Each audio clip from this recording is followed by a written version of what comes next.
You got to hear the curtains and stuff this week. Yes, that last week they were not there. They were silent for us. I did go back, which I thought is usually the case. When I went back, the sound effect was there. So they got to hear it. For some reason, sometimes I don't know why it does not come through the speakers here in the stadium. I like hearing it, but I'm comforted to know that at least we did not deprive anyone besides ourselves. Guardian Down, thank you very much. I appreciate it for the making us immediately chuckle as we started the show with the gifted sub to Always Never on Time. It's so weird. I honestly, when you sent that in, I was like, we Keith got here early. I was even a few minutes before 5. And literally, as you said, I looked up. I was like, shit, we are like 3 minutes late. We're getting closer. We did get closer. We're almost early for us. If I hadn't been slightly behind, I blame myself per usual. Once again, like I said, if I hadn't been slightly on time and always distracted, because it's amazing how as soon as we sit at this table, I have so much I want to talk with you about. Yeah, and we start talking, and literally we cut off every one of our conversations. Like, well, we should talk about that online. We'll share it. Talk about that then. That's right. Something like that. But yeah, it is very good to see you all. Good evening. Looking forward to the show as always. Baker, it is wonderful to see you. Guardian Down, it is good to see you as well. Thank you all for being here. If you are new to the show or new to coming here on Thursday nights, at least, this is our live podcast show that we've been doing this on Twitch now for that. That's something I should actually look up because about 5 coming up on 5-year anniversary. I was going to say it's got to be in a few months coming up on a 5-year anniversary, which is really cool. Pocket, hello, Pocket. Wonderful to see you, nice and early. That's fantastic. Yeah. That is always a good thing. But yeah, like I said, this is our Thursday evening show. I'm Andrew, and I'm Keith. I had to think about it there for a second. And I was reading. Are we about beverages? We are about beverages. We are about beverages. And today's beverage we're about today. Wait, okay, no. Okay. We aren't playing D2 wrong direction. Wait, no, that I did fix too. Come on now. Now you're going to make me look. Oh, I didn't hit that button. There we go. Now it's fixed. Updated successfully. Ah, man, always getting thrown off. But yeah, it is good to see you all today. We kind of threw this podcast together a little bit as we usually do at the last minute, but I'm actually very excited for everything that we're trying today. Yep. So I do want to ask though, so what was the bitters exactly? It's just not that you're upset with me about something. No, bitter. The bitters. It's a Trader Joe's. For some reason this year, all of a sudden we got into bitters. Okay. Is it an aromatic bitters? It's like for making a drink. Okay. Making. It also said pour on ice cream. Put in different. Put in your cereal. Put in your cereal, of course. That's always a good one. So I had when they came in, and then those cherries came in during the holidays, and actually I still have it. I have a shelf at work where I have vermouth. Oh, I love sweet this. Vermouth. I have a bourbon. I have the bitters, and I have the cherry. So you've got Manhattan just ready to go. That's awesome. Do you have like a cute little Trader Joe's sign that says Manhattan in a shelf, or pick one from each area to make it like something cute like that? It was that much on the fly that I was just like, I just need individual signs for this stuff, and people have kind of figured it out. And also I've directed them to it, as well. But so what bourbon did you put over there? Well, I picked a Trader Joe's. I know. What's the proof on it? It's the one that I have at the house. The one we've made whiskey sours out. The bottle I've had for going on 3 years now. That's why you never buy any of the bourbons that we try here on the show that we like. It's because you have the one bourbon you need. No, I don't. That's the one note bourbon, the cinnamon bourbon. Yeah. That is good for that, but not great. So, man. I was just telling. So there was a woman today at the store, and she's like, do you know anything about bourbon? I said, well, I know a little bit. And so she's like, what would you recommend? And I said, well, it depends on what you're going to do with it. And she's like, well, none of these. And anyway, so I just said, because a couple of my friends at work drink from a couple of the $12.99 or the $14.99, and then there's another one there. And I said, if for what sounds like you want to do, any of these would work, or you could go up to the Bullet or the Four Roses, which we have as well. So the Four Roses is a small batch? Not the small batch. Just the small batch single barrel? Oh no, I guess it is it's whatever their $24 version would be. I think that's the small single batch. Barrel's the expensive one. Single so yeah, barrels usually around 35 or 40, something like that. The good bottle that only gets used for special occasions. Would you call that a good bottle that you have? No. Okay, just making sure. No. What I was thinking, if we did go with the bitters and Manhattan route, we could make a Manhattan with the 125 proof, because at one time you said that'd be the best F in Manhattan. It probably would be. Yeah, like I said, that would not be a bad. I would like to try. I still have, which I think would be a fun podcast, and we're close to doing. We need to try old and new together.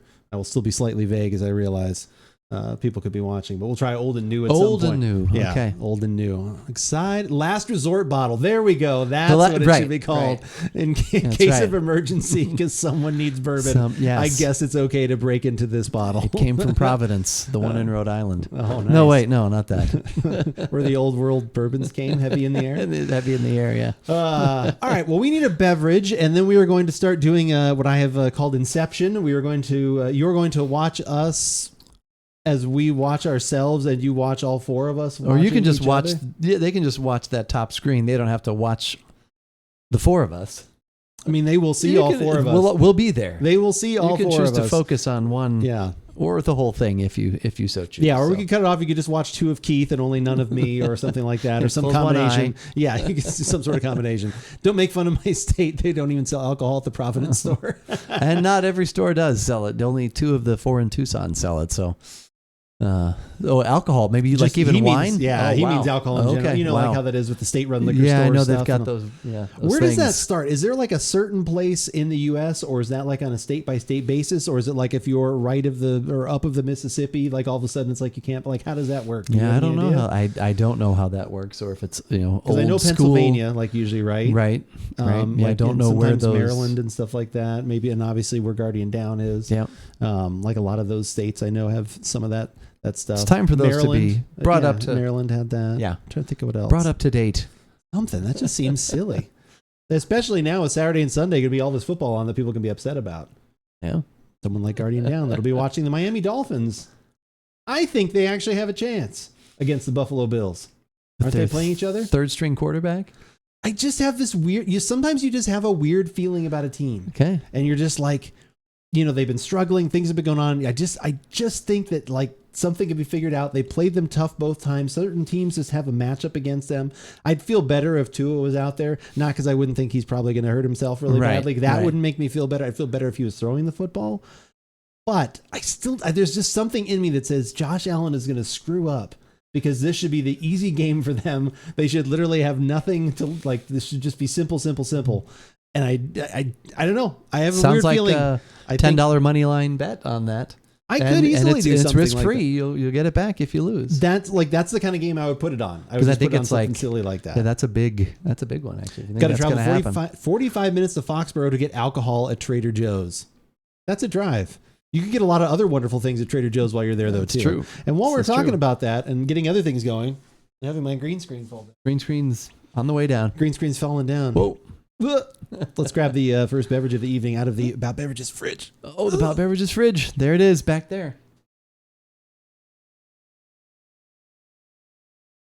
Oh, did they have? I know, like usually Scott will. None of your business. He does. He'll kind of have a little featured for Dry January section there today. Or I know they were planning that last year. I was guessing they had the same thing this year with all their. They had it right next to all the spirits. No, I'm just kidding.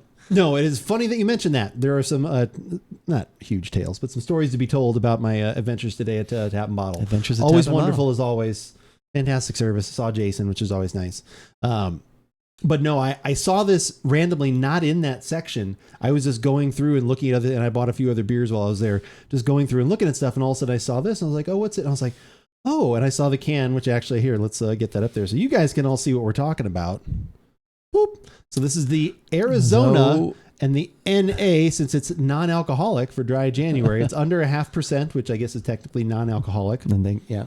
But this is actually an IPA, which is very interesting and exciting to me because we've had several non-alcoholic beers, athletic lifestyle beers. This does not quite fit into that category, probably. No, I don't know what the carbs are on this. That would probably be where that you'd have to find that out. But several beers like that, we've had a bunch of them. They all taste very much like this is not. The only one that we liked was the Busty Lush. That one that was kind of like a sour fruit beer, and it really did taste like that. But then some people might say, well, that's not the kind of beer you're looking for. But at least as true to style, it tasted very much like that beer. So, and they had 3 options from that same brewery there as well. Yep. The Sam Adams Hazy IPA NA is to die for. I don't know if I don't know if I've ever seen that one. I don't That's think a great one. I will put that on the list. All right. We will have to go looking for that one. But anyway, so I was there just looking at, I saw those, wasn't really looking for non-alcoholic. I was just looking for some new interesting things.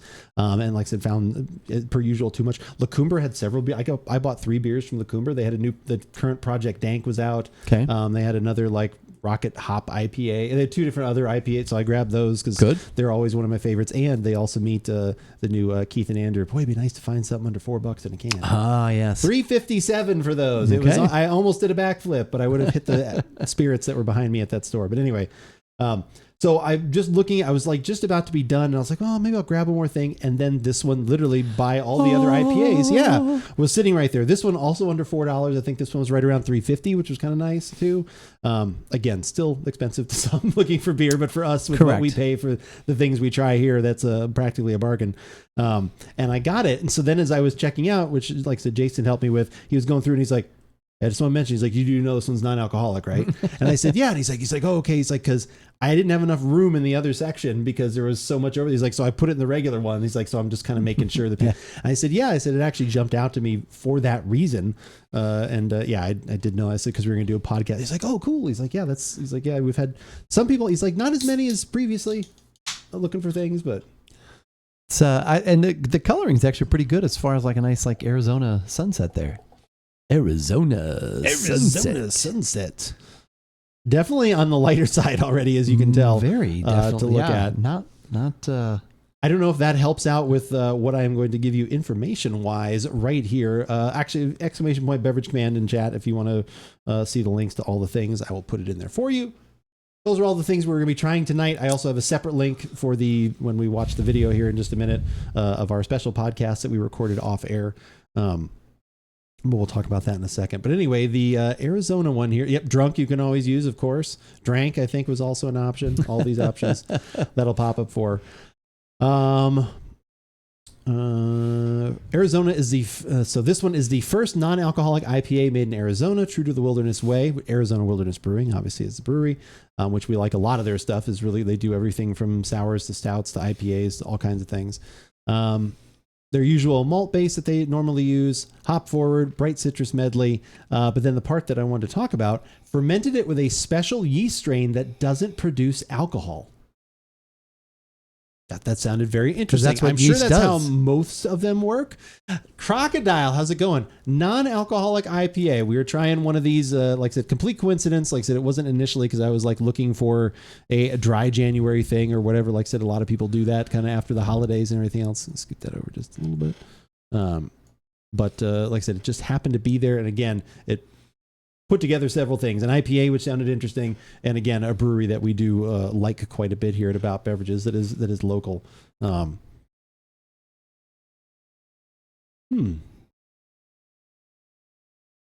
it's under half. So there is a little bit of alcohol in here.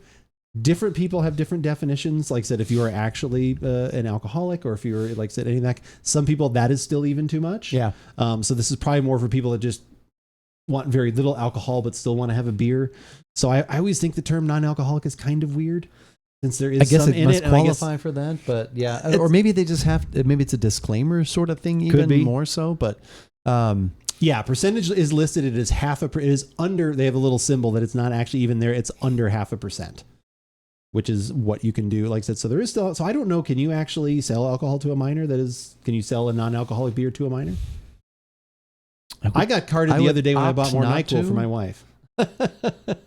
I would opt not to, probably. Okay. But I don't think anybody, most of the time you're underage, isn't going to run the risk of getting caught for a non-alcoholic beer. I mean, it wouldn't even be getting caught. I'm not saying fake your ID. General, I'm saying like if you went up there just nonchalantly, be like, well, it's not alcoholic. Can I have this? Can I have this? Yeah.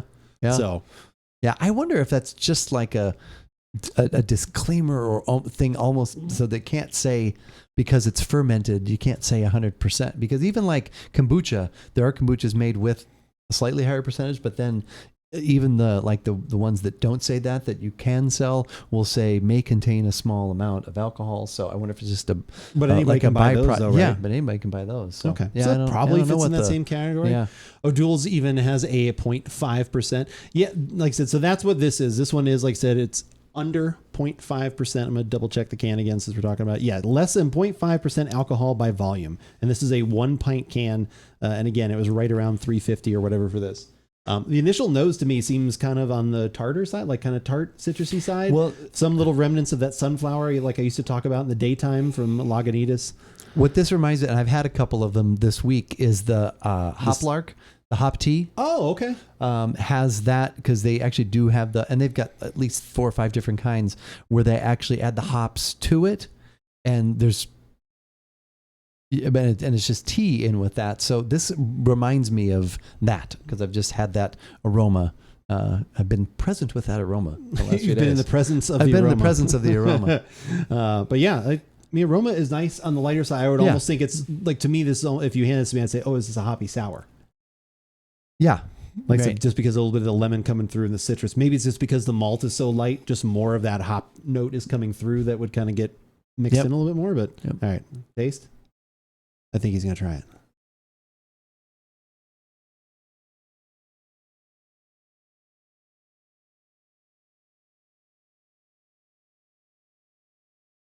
I remember being able to buy near beer in the very early 1980s, even as a teenager, but the mad phenomenon of 1983-4 ensured that anything with alcohol cannot be sold to minors. I'm guessing you can't buy this under 21. So maybe since it's beer, you can't. But like I said, the kombucha thing is interesting though, because most kombuchas, because it is fermented, it has it. But maybe that has even less. Like who knows? Like if there's a difference between trace amounts and even under 0.5% and all that kind of stuff. But that's true, Crocodile. Like I said, I always thought that was kind of a thing that you still couldn't. All right, actually, you know what? We have this thing called Google. So what if I actually see if that is an answer? Let's see. What will we type? I'm wary of what to type because I don't want to write underage. Can I buy an underage? No, that's not what I want to type. Can you sell non-alcoholic beer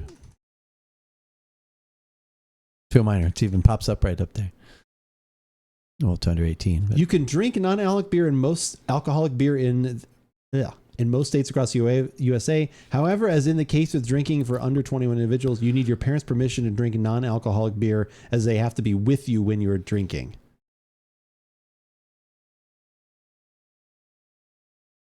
Beers that are labeled non-alcoholic still contain a very small amount of alcohol. Thus, some U.S. states require the purchaser to be of legal drinking age. So it sounds like it might be a state-by-state basis.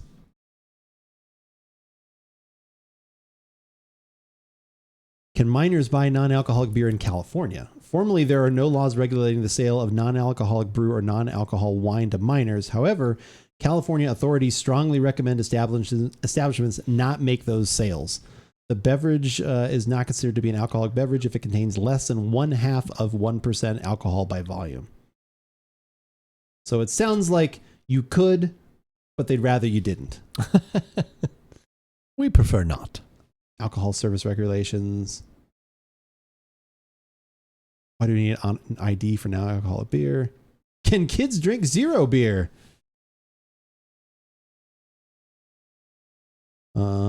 Minors cannot purchase alcohol-free beer from supermarkets or drink retailers because they are products made for and marketed towards adults. So it could be like a marketing thing then, you know, how it is with cigarettes and stuff. So Tyson, how's it going? Good to see you. Cheers to you. Well, the government would rather we not do lots of things. That is true. That is true. Some of those things they should not be regulating. All right. So it seems like for the most part, probably no is the answer. Yeah. So Keith, quit doing it. I'll stop. No, it's like literally never happened. I'm going to have another sip and then I think we have some things to discuss about this. Yeah. No, I'm ready.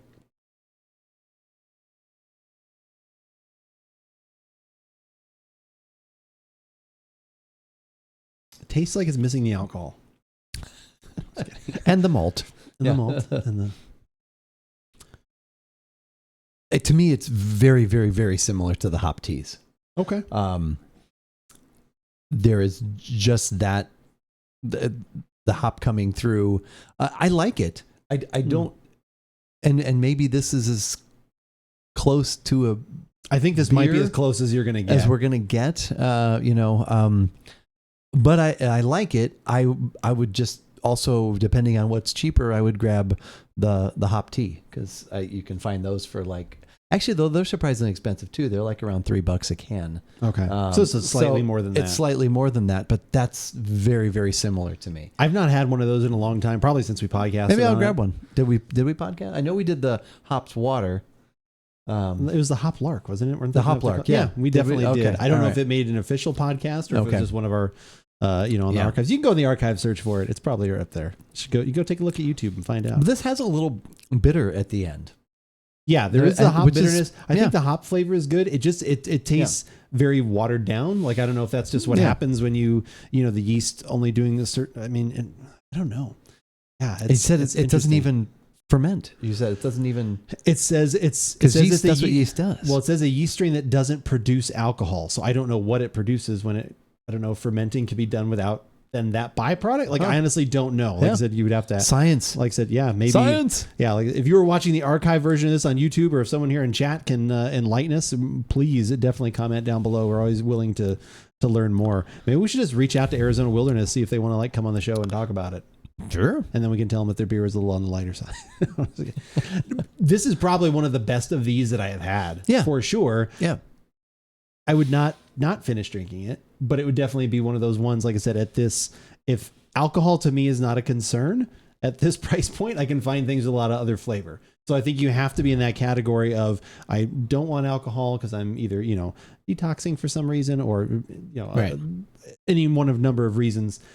And then on top of, and then if you are, then I think this is a good thing to be like, oh, well, this one's because you get the hops. You really get the hops. You definitely get the hops. Like I said, the bitterness is there. This one has a lot of citrus. It's almost like you put like a lime water hop thing kind of going on, or lemon water, I should say, hop thing going on. Yeah. But yeah, I think it is very good. But again, since I don't fit into that category, I'd be like, okay, well, I'm going to pick the thing though that has the body that I'm looking for and the other maltiness and all the other stuff. So including, like I said, including the alcohol. But it is not bad. Could you drive and drink one of these? Have an open container. Have an open container of non-alcoholic beer. Okay, we need to get Arizona Wilderness in here to answer one question. We need to get a police officer in here to answer another question. We need a call-in show. I do have a phone number for all this Maybe internet next service. I've never given it to anyone, and I get literally about 50 messages a month, even though literally no one has ever been given this phone number.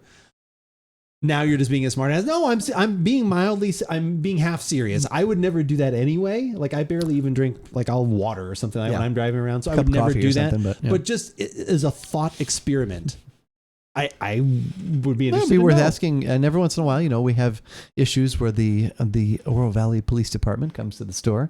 So if I think about it, and it's not in the middle of tense pressures. Hey, officer, wait, I have a question. As he's chasing after a fleeing suspect. Can I drink this in the car? Or someone else is passed out on the ground and he's administering CPR and you're like, no, I have a question. Not the important stuff. I have a question. That would be, I would love to know that question. I would love to know the answer to that. I'm going to guess the answer is probably okay. Probably the answer would be, why are you doing that, sir? Honestly, why are you pushing the limits? Right. It would be what it is. Because it's like, but what would be worse, having, once again, someone, of our height and weight, having one beer, then getting in the car, or having this while you're in the car? Oh. It depends on how quickly you got back in the car. Because you could process a drink an hour, isn't that the whole thing? Something like that, yeah. So, anyway. Food for thought, or beverage for thought. Yeah, it's always interesting. But yeah, like I said, so yeah, good. Like I said, good time down at Tap and Bottle today, as always. Like I said, checking out all the new stuff that they had. Oh yeah, that was what I got to look at. So I got another beer that probably will have this one next week. It's a sour beer.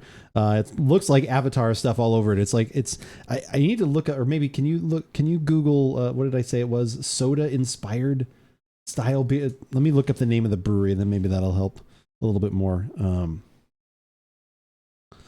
Oh man, I wish it would look at what I had searched at recently. Oh, it does. Perfect. Tripping Animals Brewing Company is the name of the brewery. Tripping Animals. Okay. Who loves orange soda? Sour? Is that it? Family is our fortress.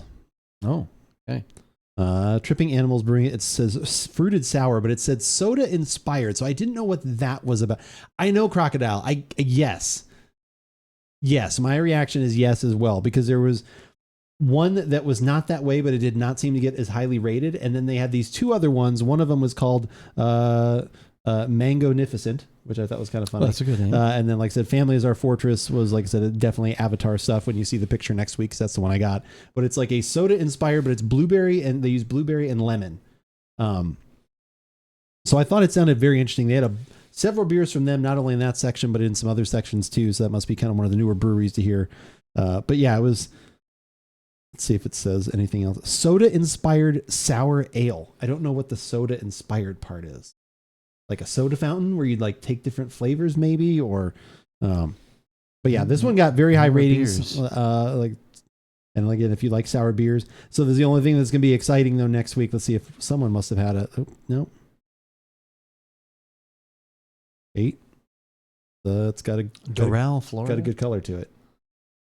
Oh, it's got that blue. It's got a Windexy look to it. That little dark blue. Yeah. Blue green. Kind of like the picture. gin we're having tonight. No. So good, someone wrote, the color is unnerving for a beer, though. So, sold. So that will probably be at least one of the ones next week that we wind up trying. Like I said, I did get some other stuff from La Cumbra. Maybe by next week we'll get to try there's another whiskey that I recently purchased, but I'm very excited about what we're going to watch right now. Should we just get into that? Let's get watching that while we're finishing up this beer here. I could even reach into the fridge and get something else if you want. If you want a water or a soda or anything, it's right back there. The fridge. There. All right, let's get this graphic off of the screen. And it is time, once again, this will be our 5th annual watching us as we watch ourselves. I got a chuckle out of your Inception post. That was good. Yes. I was hoping that kind of made sense. I wasn't sure. Like sometimes, and I am very much guilty of this, like I get an idea and it almost doesn't quite work, but I'm like, I'm going to force it through anyway. Like I said, it kind of sounds like the wedding night. I know, you're all saying that. Easy. Orca, it's good to see you. Yeah, I thought that seemed apropos. So this is the podcast that we recorded a couple weeks ago, not 3 weeks ago now. Yeah, I think on the 22nd. 22nd of December. 2 days before Christmas Eve. Yeah, we recorded this before we actually went live. This is, as you can see, if you can go in the archives and look at all the other iterations of things that we have tried. We kind of stayed back and went back to the whiskey world, but did something that we had not done before. So we'll just let the video speak for itself, and I'm sure I'll keep pausing it at some point as I chuckle at myself. It's as it usually goes. Let me look for where is Chrome? There's Chrome. There we go. All right. For the first time anywhere. Yeah, it's true. Live. Video probably has just now gone live on YouTube. Year that we did this, about when does something become like an annual affair, a tradition, like something like when does that like finally come? Oop, see, I'm already pausing it. See? Yeah. I'm sorry, we deserve 1080p 60. That's what I put the video up in. None of this 360p bullshit, YouTube. Settle down. Together. And I feel now that we're at, how many years this is now? I forget. Is it 5? 5? This is our 5th. Yep. 18, 19, 20, 21, 22, yes. 22. Do we count the COVID years? How does that work? Did we still? Well, we did this. We did them. Do they count for twice as many? COVID time certainly is not, the stress induced from that, yes. But no, we won't. Let's not complicate things any more than it already was during those times. So yes, this is our 5th annual podcast of some sort that we wind up getting together and we do some drinking like we always do. But this is one where we kind of take even a little more time to say thank you. That's right. In the past, I've called this the traditional annual view. I don't know what it's been confusing. So I've changed it now, at least with your agreement. We've changed it to we're going to carry on the tradition of our annual viewer appreciation show. And that is what we've got for this Give It a Shot. I'm Andrew. And I'm Keith, and we are AboutBeverages.com. And the beverage that we're about today is... Wait, I just realized something. What? We've got something special here. Oh my gosh. The budget was slightly adjusted this year, which is something we should make mention of. The budget was slightly adjusted this year. Normally we've been kind of going up and up. 2 Keiths on a screen is okay. 2 Andrews overdoing it. Took a little bit more time walking around. We had to do it all on our own. That's true. We did not have any. And then we found out our previous helper is not even at a certain location anymore. Yeah. Or even with that company anymore. Yeah, possibly with that company. I don't think it was because he'd helped us too much or given us a discount. I don't believe it was our fault. Right. At least I hope he would have told us if it was. But yeah, so he was missing in action. We went to a couple new places, some old friends, like I said, business wise. Wound up being at the same place. We were at Total Wine once again, where it always kind of seems to come down to. It did.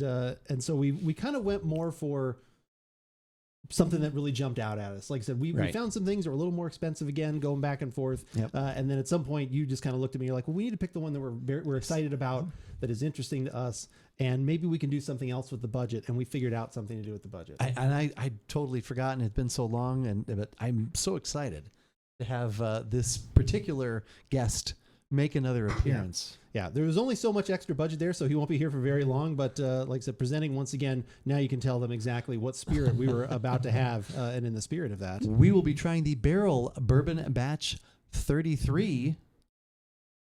And Phil has returned here to help us out. Oh my God! Oh my gosh! Phil is here. He won't be here for long. Hello, he must be going. He must be going. Must be going very quickly. But as we can see, Phil is staring very longingly at our choice. I think he is equally as excited. He enjoys a high proof bourbon as much as the next person. I was also a little shocked to be the next person. as I am all the time. Whenever I bring it up, I'm like, "Yeah, we could do another am the bourbon." next You're like, person. "We've never done a bourbon before." we Like, you haven't. literally keep looking. And I'm like, "Oh yeah, you're right." Yeah. No, we've done. Well, this will be the fourth whiskey. So we've done 3 scotches. Then The men, the myths, the legends about beverages. Berserker, it is wonderful to see you. How are you doing, my friend? Good evening. We are watching our podcast that we recorded before our live show from a few weeks ago, right before the holidays. This is our annual thank you podcast where we try and buy something a little special. We're going to see how well it went this year. We're going to see. Yeah. We're going to see maybe next year we actually need help. last year was tequila, and then this year we went back to whiskey, but specifically bourbon, which we have not done for one of these annual viewer. I still don't believe you. Are you sure we haven't had bourbon before? But that changes this year. That's true. Oh wait, just got a message from Phil Collins' agent. This is our time is up, unfortunately. Our time with him, is up. so All right. we are going to have to say goodbye Thank to you, him. Phil. That's right. But thankfully, we'll maybe give him a little bit of bourbon at the end of the show. Take him home now. Yeah, we're going to take him home, and let's. I don't remember though. No, I can't. Phil's back. We can only take so much excitement in one night. That's always good. And that is a pretty good one.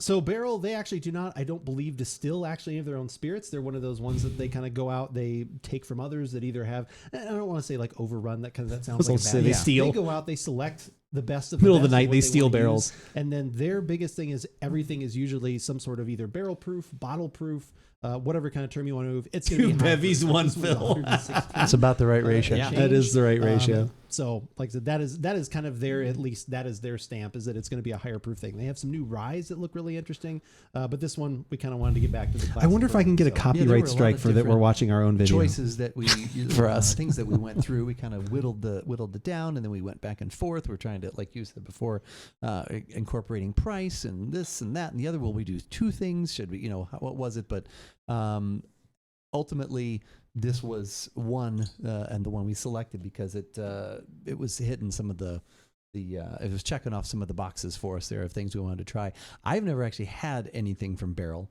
You have. I have. Not this specifically. No, but not you've this had specific Barrel one. things, but I haven't had Barrel before. So Yeah, I think everything I've had, You've had from them Barrel has with one either L. been very good Yeah. to great. Okay. Like I said, so I have fairly high hopes for this one. So I kind of definitely backed this one a little bit when we were trying to make our pick.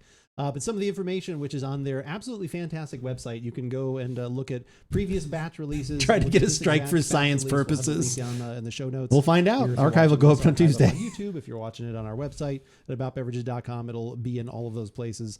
But this is batch 33. It is a marriage of high rye barrels and high corn barrels, ranging in age from 5 to 9 years, specifically 5, 6, 7, and 9-year-old barrels. The high corn barrels were chosen. Oh, wait, that was a tasting note. Don't want to read that. Oh. Yeah, I almost read. I thought I had skipped down enough lines there, but they wanted to give me information, and I don't want it. 2 sets of barrels. Let's see. They were mingled together for a couple months. It wouldn't have and helped. the balance was adjusted for the most optimal combination. These were aged in American white oak barrels, bottled in Kentucky, but it was distilled in Tennessee, Kentucky, and Indiana. So there you go. There was another Maybe one that was very Indiana's where interesting they to went us wrong. that we almost bought. Could be I can't- Infinite. Yeah, there was an Infinite one, which if you guys find that one, that might be worth Pawnee. a try as well, because that one was distilled like in Poland, and like it was like Yeah, there was more one that kind of had, across the globe. I still had that there when I was there part of today. One of them. Yeah. So the infinite there one. were several things that we picked, but ultimately, like, this is made possible because of all of you out there listening to us, enjoying what we do, subscribing, all of the things. We really appreciate all of your everything that you do to be with us, and all that you share with us, and we enjoy sharing with you. And unfortunately, we can't actually share this with you. We'll share how much we hopefully enjoy it. We'll share that with you. Yeah, exactly. But thank you. We certainly do appreciate all the support throughout the year and every year, actually. All right. Well, cheers. Let's start getting into it then. Would you say it's the color of bourbon? I would say it is the color of bourbon on the not lighter side, but more on the kind of clover honey kind orangey of looking yellow side. Yeah. Like a darker, like honey kind of thing. Okay. Yep. I would agree with that. Should we get to the things we actually like are super interested in? Absolutely. Okay. I initially was getting like some cinnamon, some like pie crust notes, and some like maybe a little vanilla sweet. And then when I went back in, just as we started to like, okay, we're going to start talking about this, I actually got like some Vanilla Sweet was my stage name in college. Vanilla Sweet. Vanilla Sweet. Crispy sugar and vanilla sweet. Crispy sugar and vanilla sweet, both of those things. Tobacco, which sometimes I get out of... Tobacco! Some things from like a Whistle Pig and stuff like that. There was almost like a leafy kind of tobacco kind of note to me. Like not quite smoke per se, but like that. I wanted to get that Whistle Pig today. I was just a little shy and give see if I get like one or two more birthday gift cards. And butterscotch is funny. I'm picking up on all the sweet stuff. And their descriptions do say the 15 that they cask strength. married the two different barrels. That's what I like gift cards for, saving up for when I would not buy them for myself. I am also getting almost like a peat, like a scotchy peat, but it could be the tobacco that you're talking about. Okay. Which is probably the barrel like itself. Like Scotchy peat. Scotchy peat. But yeah, I definitely keep getting that. A stinky peat. It kind of makes sense because rye to me sometimes is that little bit of spicy kind of note to it. But yeah, this kind of has a little more of a leaf. I like it. It's a initially subtle aroma. Again, maybe just because we just opened it, but it definitely, the complexity is revealing itself. So I'm very excited for the taste. Yeah, I think, I agree. All right. Cheers. Cheers. To 5 years. Well, 5 annual viewer appreciation shows. That's right. And to 5 more. 5 more. Can you please be quiet? I'm trying to listen to Bevy in the background. Spice at the front of my tongue. With every sip, like it's only at the front too. Like the finish for me is very smooth. We'll get into a lot of the other flavor things, but those are just my initial. With every sip, I was like, "Whoo!" And it's like literally the tip of my tongue is like it's like spicy fire. Yeah, spicy, fiery, like peppery kind of thing. Yeah. And then the rest of it, the finish is very smooth. Good, like I said, nice viscosity. I don't think the body's overly like. I wouldn't have minded a little bit more. Yeah, a little bit more body it's a little to it. thin. Yeah, it might be a little thin for this kind of proof.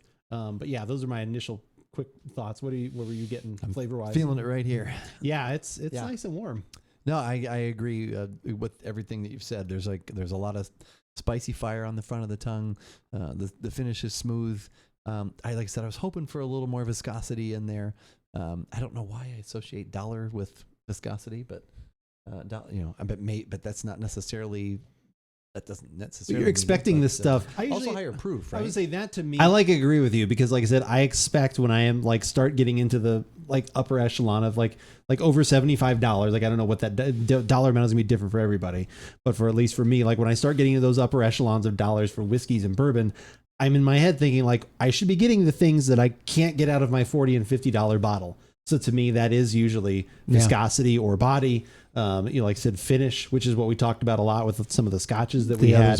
Those are the things that like you miss. And obviously those bottles were even double what this one was. Yeah. But still I expected to get a little bit more. So I thought your point was when I went back and edited and listened, I was like, it's I think that is it. At least for me, that's in my head, part of that assessment. Is usually like when you get a higher proof, and again, I'm sure someone in the comments and educate us. Like I said, help us out. Yeah, like I said, but for me, like I said, when I think of the higher proof, I'm usually hoping it's going to have a little bit more, or could have more of that to it. Yeah, because it's not getting watered down, it's not getting proofed down to 90 proof, 80 proof, whatever else. Right, it's got its full. Like I said, but again, depending on the blend, the batch, whatever, it's going to have a certain amount, to it. So that's not. I like when people walk in here that didn't start at the beginning of the show. What is going on? Dog Boy, it is so good to see you. Thank you for being here. And Guardian Down, I'll try and keep quiet while I'm talking. While you're talking, that's right. I was wondering if people might not want you talking over us. Oh, we are going to educate you as much as we can. Yeah, I hope so. I would love some education. Good to see you, Dog Boy. Yeah, we are watching a podcast that we recorded. When was it? 12/22. 12/22. We recorded this podcast. We were watching In one the thick of the holidays. in the thick of the holidays. It was not live. This is one of the little special ones that we usually do, where we kind of pick out slightly more expensive kind of bottle, something that's just really jumps out to us. And like I said, take a little extra time to say thank you to everybody that comes in here and hangs out. So now this is the inception part of the show, where we actually watch us watching you as it's gone live now on YouTube, which, if you want to, those are the beverages, but if you want to, shameless plug, there you go. Not necessarily true. I guess I always just hope for a little more, because that kind of always leads to a little bit of a lingering finish, which I think this one does have a nice finish to it. It's just not as maybe as long also as I had hoped. Yeah. But like it's very good. There's a joke there somewhere. Come on, Chad. Don't let that one go. The butterscotch and the caramel. Yeah. I'm not getting as much of the tobacco wood kind of note that I got. I don't really get any of that. And then like I said, that which I've grown to actually like. The first time I was like, oh my god, that's almost a little too spicy. But like now, you get 3 sips in, and the spice kind of like I've warmed up to the spice a little bit. Now I do like that. I think it's very good. There's a couple little spots where I definitely would hope for a little bit more. Yeah. It does mention also, which normally we don't do very often, and I don't think necessarily that you have to with this one, but it does even have tasting notes specifically putting like a little bit of water with it. So I'm just going to grab some and we'll see. If I forgot we did this. Yeah, what happens or whatever else. So we're going to give that a try. What was your first thought? Huh. My first thought is like, oh, hey, there's the wood and the tobacco. That's actually what I got back. I got some of that, and the spice completely gone from the front of my tongue. Yeah, it comes back. It's moved to the mid palate, and then also on the finish. It comes back, right? It's not like spice, and then because I will say that I was a little bit overwhelmed by that spice, and then everything else was kind of just fighting for my attention. It doesn't give it more body, but even before we were adding the water, and it wasn't super scientific the amounts we added. No, we added a full I did thing. use it. Yeah, I used a full teaspoon, like I said, because of the amount. Keith always revealing the behind the scenes things that no one would absolutely transparency. know. But even before that, I was feeling a little bit of like a slightly oily feeling to the roof of my mouth. So it didn't have like necessarily the mouth feel, but it was leaving a little bit of an oily coating. Coating, as it were. But yeah, it's more. I would say it's more full in that the flavors are kind of all over on the palate in a good way. Yeah, so, it's brought out much more.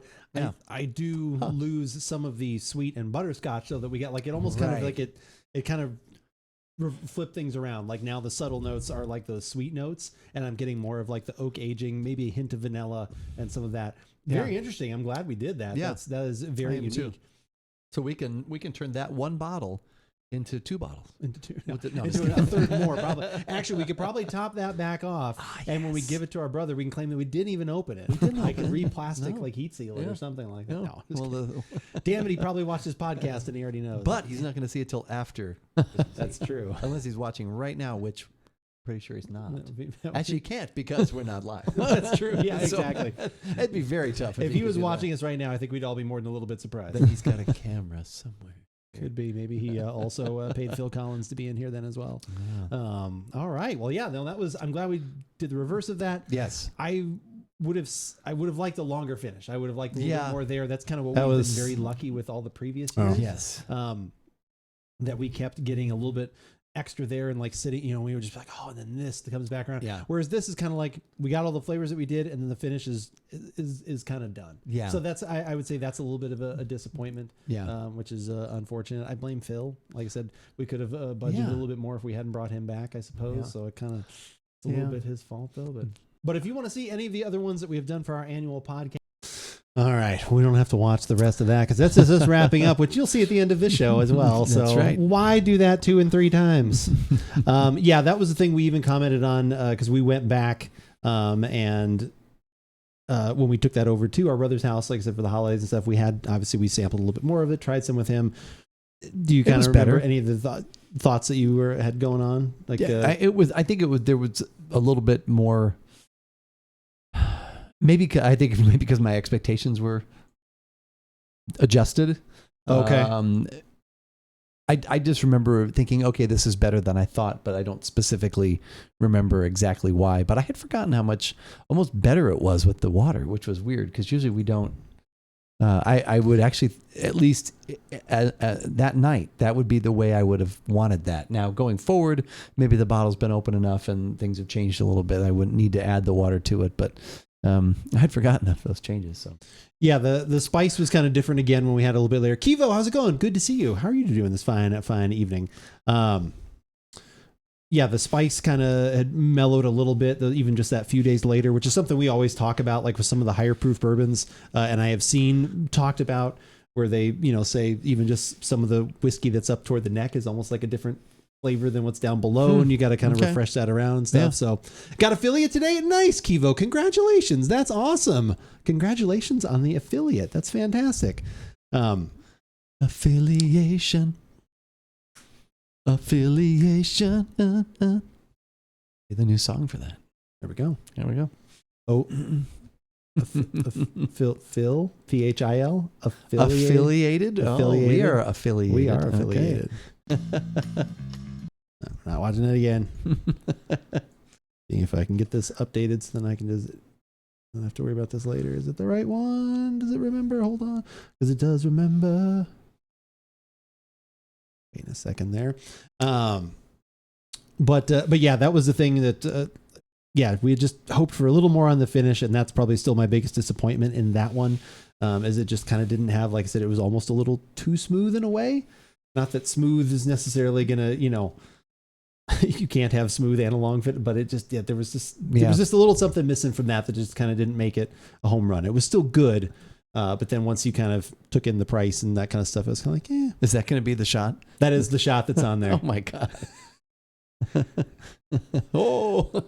See, that draws people. And you're like, oh, my God, did they really love it? Did they hate it? Because then I think the title I put on YouTube was, okay, hold on. Let's publish it. Publish. Publishing. Publish. Published on the website. I think on YouTube, I forget the title was. Sushi, how's it going? Good to see you. What if you were in hot weather? Would that change it for you? Well, we're always in hot weather here in Southern Arizona. I'm only able to wear long sleeves in here because of the temperature control, climate control situation. Yeah. That doesn't change it for me. Like I said, no, especially when it comes to a bourbon or something like that, it doesn't really matter. Poolside heat. That's something I don't very much do. I don't sip whiskey outside by the pool. That'll probably not be my thing. I need something more on the refreshing side. But yeah. I think we're bound to have something that eventually that didn't measure up to the others. And they were all, really good, and the thing that they had in common was a lingering finish, and this one just didn't have that. So yeah, that was the main drawback from that. Yeah, it would not turn me off from other things from barrel, right? Because like I said, their other track record has been so good, but this one has definitely been unfortunately my least favorite of theirs. Like I said, just kind of But we had a good time. We had a good time shopping. That's always that's when the fridge was coming into that's right, when the fridge came into being, and we tried a couple new places, so it was a good time as always. I'm trying to see if it mentions here. So this one, like I said, again, links in chat if you want to see like more full information on that. Like I said, because it was a blend of, obviously different barrels, because that's what they do, different kind of blends. But what was amazing on that, this was probably one of the ones that had the most tasting notes I have ever seen for a bourbon. And I think we maybe got a tenth of what they claimed was in there. And again, I've had this one now several times, had it a few days later. Definitely it changed, liked it a little better, but still just kind of didn't live up to what I was hoping for. But like, they're talking about pear and lemon meringue and choufly pie. Choufly pie. Choufly pie. Choufly? I like choufly. I think it's choufly, like choufly. Like, choufly shoe. Choufly shoe. Skip to blue, my darling. No. All those things set the stage for a bourbon definitely balanced between freshness and maturity. A bouquet of jasmine. I don't even know what that word is. Nasturtium. There you go. And dandelion speak to a youthful exuberance, while peppermint and genitalia root depict genitalia root. Gentian root? Okay. Gentian root. Depict an oak barrel just creeping it. Like, all of these things were just not... No, it wasn't that complex. If you're writing tasting notes, I'm not saying you have to dumb them down, because I love a good tasting note. We used to write them. You used to write them way better than I did. Good tasting but they notes. used to write, like, well, not even just here. I'm just talking about, like I said, at our previous previous employer, you wrote amazing tasting notes. You kind of gotta go in between. Like, you need to write tasting notes where it's like, okay, like a high level like palate is probably going to get some of this stuff. Right. Everybody should be getting these. Like, you kind of write it with this balance, and this one to me wrote with none of that balance. It's like the person that had like the super palate wrote all these notes and was like, "You don't get these, just get out of here," and just like walked out of the room. It was the super taster. The super Said, taster. I got the notes this time. I know the code, sir. I know. I believe I know the code, sir. I'll write the notes. The only thing we did agree with, a burst of heat.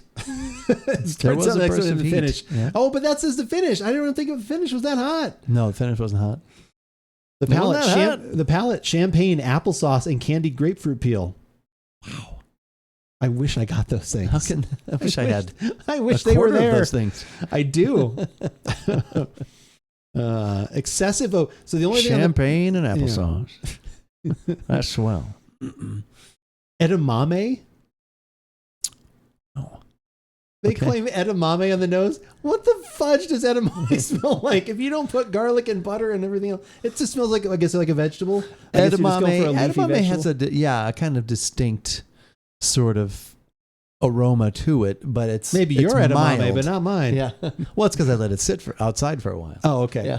Let it sit in the hot sun. We need more secret sauce. Go put the mayonnaise out in the sun. Let it sit in the hot sun and get up a good steaminess in the bag. And wow. Yeah. No, just kidding. Keith likes going for that outdoor cooking. And the appearance. Citrine set in yellow gold. It's probably accurate. That could be right. That could be right. I'm sorry I've been breaking out my Pantone color wheel for this. But it's funny though. It's amazing how I've probably had, that's probably the fourth or fifth thing I've had from barrel. And it's amazing how that being like I remember, like we always used to talk about at Arbuckle, like it's always like a good cup of coffee. Sometimes people don't pay attention to, but it could be the last thing that someone remembers when they leave the restaurant is how good a cup of coffee was. That can bring the, you know what I mean? Because it's the finisher to the meal. Oh yeah. The last thing we had was that one. I looked at other barrels today and I was like, I don't know if I want to try another barrel bourbon right now. It literally turned me off a little bit. It wasn't other that stuff, bad. It was just that it was like, it had been taken down that notch. And for that price, I was like, ooh, man, I don't know. The only one I would have gotten, which they did still have there, and I almost did buy, was the Vantage, which is very good.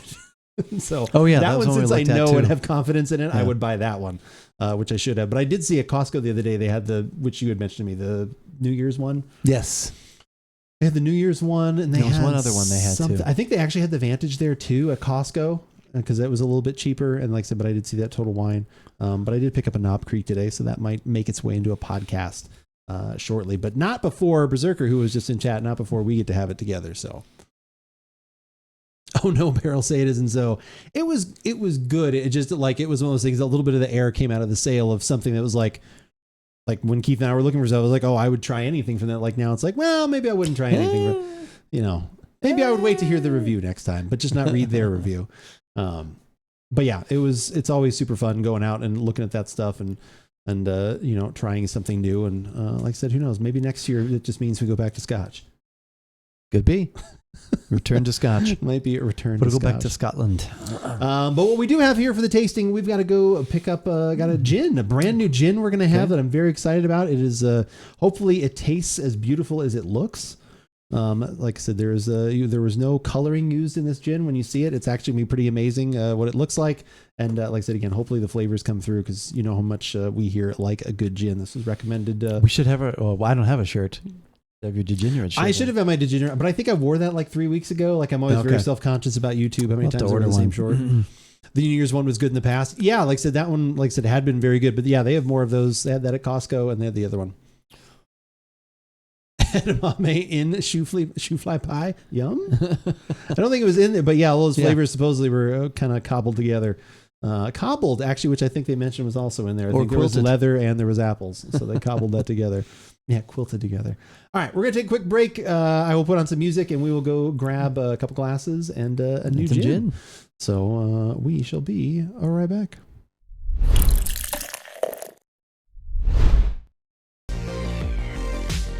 So we said this is Canadian, Canadian, Empress. Tisby Canadian. French Canadian. French Canadian? I said France earlier, and you're like, isn't that Canadian? I was like, oh, I think it's France. I was like, oh, no, you're right. It's Canadian. So always got to try and find a way to be right in some fashion. I happen to be right. I happen to be right. I happen to be a man like me right now. We are back, and it is time for a podcast, and a podcast about one of our favorite things. This is whiskey. One of our favorite things. This is another we've been finding a lot of sturdy bottles as of late that can really make things happen. Help you defend yourself in times of there's nothing wrong danger. with gin. Yeah. That's the kind of bar fight I want to get into. I like how they have to. There were some interesting facts about this too, because the coloring in it, as you guys are going to see, you'll see a little bit better on the picture that I put on the screen. But yes, this actually is. I was like, up there. You can see the blue coming through there. It looks very kind of dark. It's like blue purple, like kind of iris. Like I said, purple. Yeah, probably more purple than anything. But you'll see in the picture. But it is actually from butterfly pea flowers. Butterfly pea? Chad, I'm waiting. Bring on your jokes. Butterfly pea in baby's praise. Who also sings Walking in Memphis, as we learned several weeks ago. Because that's how I sing them. Well, you sing it that way. Yeah. Walking in Memphis, butterfly kisses. See, they're all the same. They're all the same. That's it. What was the other one? There was a third one that I had like that too. Well, you went to the Christmas shoes, I think. Oh, yeah. Yeah. You threw that one in there. Put on my Christmas shoes and I boarded the plane. You're combining them all together. Butterfly Christmas shoe kisses. Are you a butterfly kisses boy? Ma'am, I am tonight. Butterfly pea and gin. Yeah, you're spelling it wrong. You're mean. The butterfly. The whiskey really wrecked you. I had this suggested. I've heard about this gin several times. I've seen it on the shelf. And I was kind of like, is it kind of gimmicky or whatever else? But I randomly, there is a streamer friend and I that have become acquaintances, friends on the interwebs. And if he found me through TikTok, and I found him through TikTok, and a romance. No, okay. It's not that far. We both play Destiny. It's about as far as it goes. But anyway, we've had a lot of conversations. But one of the nice things we learned right away was that we both love gin. Okay. Which is rare when you find someone that one of the first things when they're like, oh, beverages. What kind of beverages do you like? You start throwing out the usual like, oh, I like whiskey. Pretty much everything. And then when they're like, well, I actually like a lot of gin, which I know is kind of like people don't. It's like, no, you have found the right person to mention that to. And this was one of the ones, like I said, a couple we had Evening Infidel. It's Transcended. It's good to see you. Halt, Infidel. We talked about a few that we had in common, and then I don't think he had the Botanist before, and a couple I was like, oh, you should try these. And I think I mentioned Magellan, and then he was like, oh, have you ever had Empress? This is one. And he actually likes to drink his gin. His name is Jacob, but like I said, he likes to drink his gin mostly usually just straight. Or on the rocks, like does he? Because I was like, oh, do you make a martini with it? He's like, no. He's like, I just pour a little bit. If it's a good one, yeah. No, it's gin's good. So I was like, okay. And he said, yeah, this was currently one of his go-tos. So we're going to find out if this is actually, like I said, we find out how much further the friendship goes once we try this gin. Because if we try this and it's like absolutely like, it's like, I don't know if I can. I have heard a lot. I've heard nothing but good things about this gin. Okay, I like that already. Yes, I have not heard that it's gimmicky. I have not heard. I've heard that. I have heard very good things about it. So I will say one thing. I'm looking forward to trying it. Yeah, I will say one thing as well. Like I said, their website, Arizona Wilderness, great website as well. The website for Empress, like I said, which you can put the beverage command in chat. I've already done it enough. Their website is also very nice. Very like a lot of marketing, but there's good FAQs on there, lots of story stuff, everything else. From Imbibe magazine, has this been an Imbibe? That seems like something you would know. That's the only thing I've read. No, I'm just kidding. No, we actually sell it at Trader Joe's. So I've had customers come in and that were speaking very highly of it. So they were speaking while they were high, or they were highly speaking. Their voices were way up here. So Bill came in and was talking to you. I did see him within the last few months. Hadn't seen him in a while, but yeah. Hey, how's it going? Yeah. Mickey Mouse came in. Mickey Mouse. Mickey Mouse came in and talked about the gin. I'm in the weeds here. Hey, you got anything, Empress? They did not buy a case. We'll take a moment while Andrew continues to crack himself up. Sorry. Mickey. I first heard about Empress from the old Destiny community manager, Deej. Really? Did he mention it? There, see, a Destiny tie-in once again. Destiny tie. See, now I'm going to be upset. If I actually don't like this, can I even play Destiny anymore? You may have to abandon the whole thing. That would be terrible. Oh. That would be terrible. And if they want to drink Merlot, we're drinking Merlot. No, if anybody orders Merlot, I'm leaving. I am not drinking any fucking Merlot! Okay, relax, Miles. Jesus, no Merlot. That's not the case tonight here at About Beverages, although not right now. We will be having some Merlot later. In just a little bit, we will be, just because we wanted to be able to use that drop as much as possible. Exactly. I know it gets a lot of use anyways, because it's good no matter Everyone what. loves it. I think Frosty, that might be one of his favorites, but thank you for that redemption. Appreciate it. What the hell is going on here? Don't even pay attention. They did not buy a case of Empress, but they did, I believe, buy 2 bottles, what I heard. That's pretty good. Damn it, premature. That's all right. It's a build-up. That's the story of my life. Man. But yeah, like I said, so anyway, we are going to try this. It may turn into a podcast. In case it does, we're going to do an official recording thing where I'm going to hide some overlay stuff, some subtrain things, all the other things. We appreciate you guys being here. We will thank you highly once we finish at least the podcast or get to a portion where we can chat again. But we're gonna get into it here because our time is money. At least Keith's is very valuable. So and I'm sure he's probably hungry too.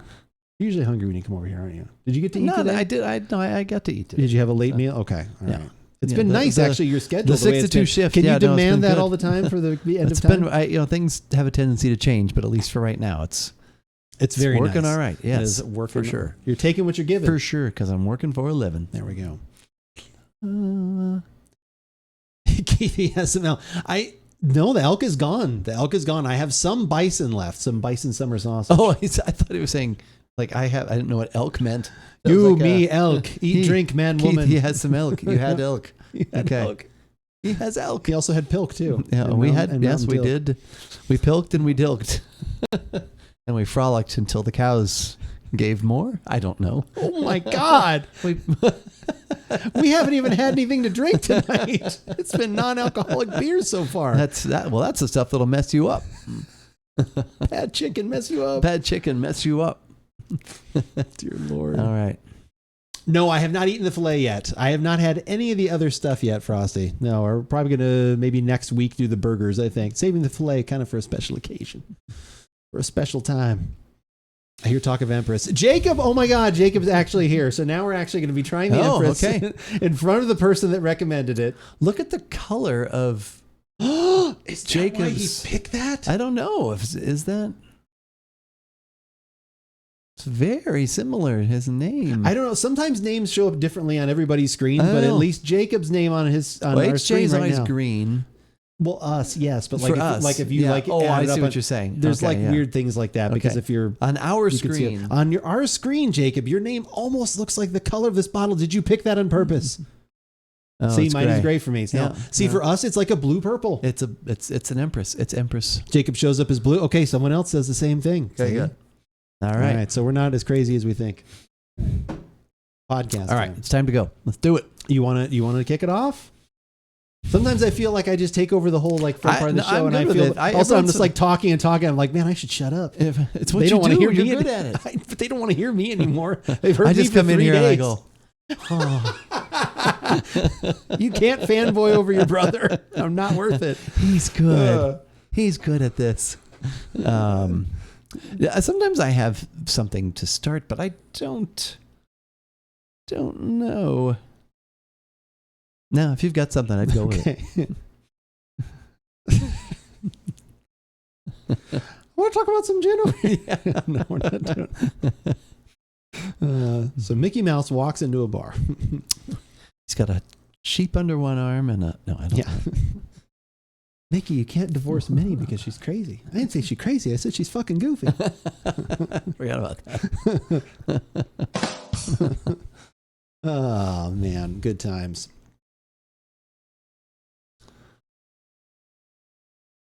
We have tried a lot of gins over the years here at About Beverages. In fact, it's probably one of our favorite spirits, just below whiskey, scotch, basically the whiskey arc. Yes. As it were. Like I said, after that, for us, at least I would have to say that it's gin. But there have been very few that actually were not the color you'd expect when you see gin. Or the lack thereof. Or the lack thereof is usually that's what we wind up seeing. But one of our favorites of all time is still the Magellan. It is a beautiful kind of light blue from the iris petals that they use in there. So thankfully, from a suggestion from another fellow Destiny streamer, we have another gin that we want to try. And Keith, do you want to give it away? Does this look normally like what you'd see for a gin? It does not. What color is it? It's indigo. For this, give it a shot. And I'm Andrew. And I'm Keith. And the beverage that we're about today is the Empress 1908 Indigo Gin. Oh, man, this bottle is heavy. We've had a lot of heavy bottles lately. I'm glad that I've been getting some sort of arm workouts. Working out those lats. Just the lats. There we go. There we go. Now we're getting specific. But yes, this is another gin, like I said, that we are always very excited to try. This one in particular uses several botanicals not unfamiliar to most people. There's some ginger actually in here. There's juniper, rose petal, orange peel, I think, right? There is, a whole lot of things. We're going to scroll down here. There's tea. There's actually tea in here as well because this goes back to a very famous hotel that used to do some high tea, apparently. Yeah. And so that was, I thought this was actually French, but it turns out it's actually from Canada. From Canada. So it is, where was it? British Columbia? Yep. Right. Yep. Okay. Yeah. But to color the gin, they actually use butterfly pea flower. Okay. PEA. PEA, yes. PEA. There could be some confusion there. So it's a little probably hard to tell in the bottle I'm holding here, but this is very accurate, kind of very lovely purple, blue coloring to it. They do also mention, as with most things, to drink it fresh. It says consume it within a year, which is not going to be a problem for me drinking gin. But because they do say that the color will even fade a little bit, like any kind of natural product. So they say to kind of store it in a like slightly a dark place, like I said, out of the way, no light getting to it. Again, just bought it today, so we're not going to worry about that right now. Definitely something you don't have to worry about with most gins. Them losing color. Losing color is something. It's usually if they go the other way, then there's a problem. It's usually this used to be clear. It appears it has gained color. That's something wrong with That's that. not what I was looking for. But yeah, let's go ahead and get right into it here. That pours 100% the color that it looks like.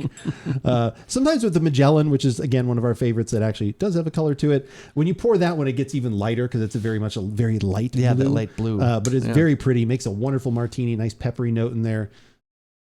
Hoping that this one kind of maintains some of the other qualities that we like out of this. That's really just a cool visual experience. I like that. That's a nice purple. That is a very nice purple.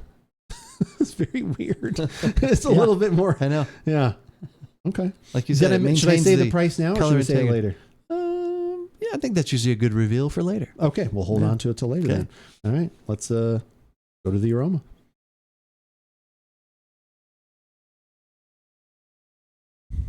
Holy moly. Frosty, you picked either the best or the worst time to do that because I had turned off the alerts. That down.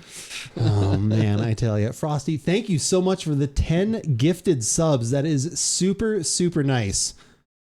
I appreciate that a ton. Like I said, you almost did distract me enough because I saw it pop up, and I have this horrible instinct. Well, it's a good instinct where I'm like, oh, I need to thank them. That's so wonderful. I can't believe they've done that. And then I'm like, wait, but I'm in the middle of recording. Can I restart? Do I want to edit this? How does this work? Frosty, thank you very much for the gifted subs to NASA, Now Focus, Jesse Plays, RXGX, Oslo, Cairo Max, Sis getting one, I haven't seen Hollis, Sis in a while. Dom and Cheeto getting a gifted sub. That is super nice. Thank you so much, Frosty. Some of those names are familiar. Is it going to turn their tongues purple? I wonder, HJ. I honestly don't know. I don't know at all. Probably my favorite gin. Oh. This bar is being set high, Jacob. You need to be careful. It's the situation is rife for Arthur syndrome. That's very true. All right, though. It looks like Merlot. Your name looks like Merlot, Frosty. Please. I don't think it will turn your tongue purple. Yeah, I wouldn't think, because it's not like a coloring. Like it's not a fruit coloring, so I don't think that's going to be. That would be funny though. This one seemed, at least when I was looking at the botanicals earlier, I'm sorry, like all of that, like I literally did research and then it just went all out of the top of my head. Like I said, obviously juniper in the tea was in there, but grapefruit peel, coriander seed, cinnamon bark, rose petal, ginger root. So maybe a little bit more citrus forward with some spice. Sounds really good. Maybe makes it even, like I said, obviously Jacob, I know, was saying that he likes to drink a lot of his stuff just either on the rocks or just straight. Could be a very good gin and tonic, very beautiful gin and tonic. The color is absolutely beautiful. It's so unique. It's just so unique. Looks like a nice gin guy. I hope so, Old Man Hollis. I hope so. Not something I'm going to say today while you were podcast. Wait, what? And I don't have any booze, and it has been a shit. Oh no! I'm sorry, Frosty. We'll have to. We will talk about that for sure. I'm sorry about that. That sucks.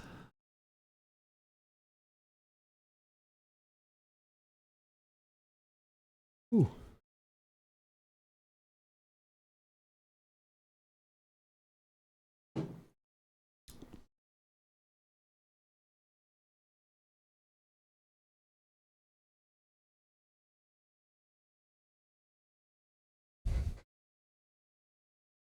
Man, that is.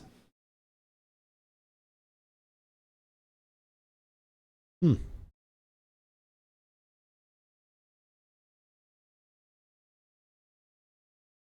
You ready? Yes. Are you sure? Yes. Okay. Honestly, can't recall if I've ever had gin before. If you've ever had a lot of mixed drinks, it's in a lot of different cocktails. Obviously, usually vodka is the more popular thing, but gin makes its way into a lot of different cocktails. If you actually tasted something. Oh, wait, no. Yeah, if you actually tasted then it was flavor. probably gin. That is a good one. If all you tasted was the thing mixed with the alcohol, then you probably had vodka, but yeah. Okay. All right, you ready? I am. Okay.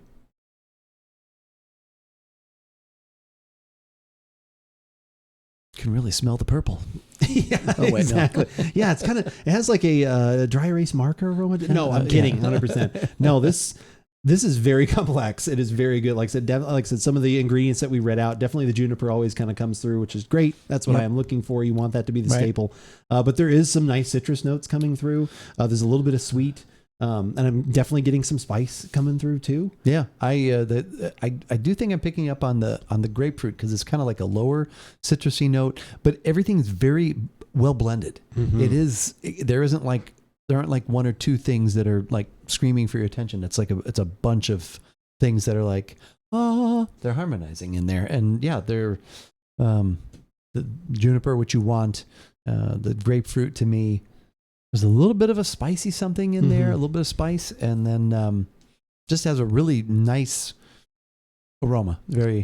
It's drawing you in. It's a harmonious wave of deliciousness. It's not just, that's right, not just the color. Not just the color. All right, to the taste then. Yeah, absolutely.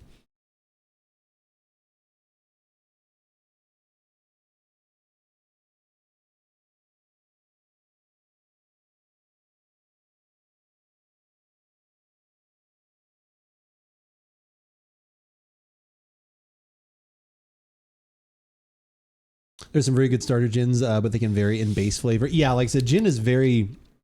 Oh yeah. Other than having like there's a couple, might even just be juniper specifically. Juniper, I think. Yeah. But there is a narrow range of like what kind of has to be in there, and then from there, like I said, it can kind of go all over the place. Like I said, the botanist, one of our favorites, is over 40 different botanicals, I think, or quite. I mean, it's a large number, but they're all native to Scotland.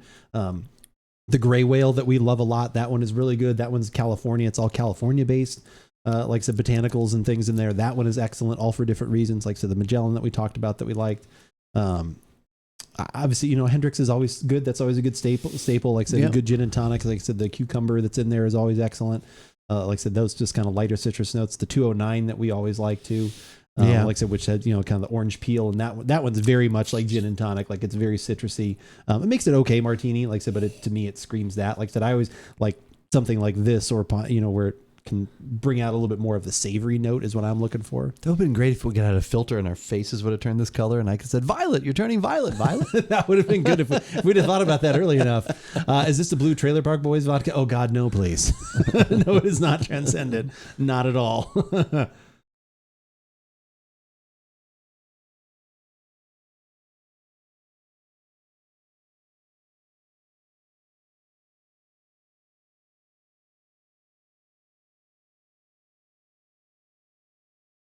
How's my tongue? It's not. It hasn't gone chow. Andrew shows his tongue on stream. That's against terms of service. Flip it. Pop it. Flip it. Clap it.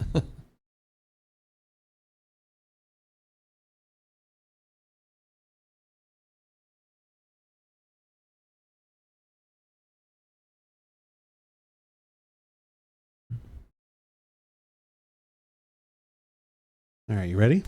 I am. Yes. Yes. Thanks, Thurston Howell. Yes, I'm ready to talk about this gin.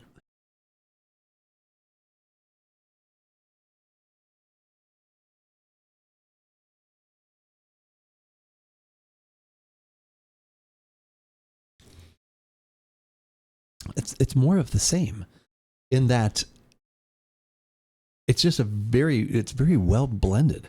The juniper is there, but it's pulled back. There's a herbal kind of finish to it. I'm not exactly sure what that is, but that's really nice. It's got a nice complexity to it. I mean, obviously the color kind of draws you in, but then there's some flavor substance and to back it up.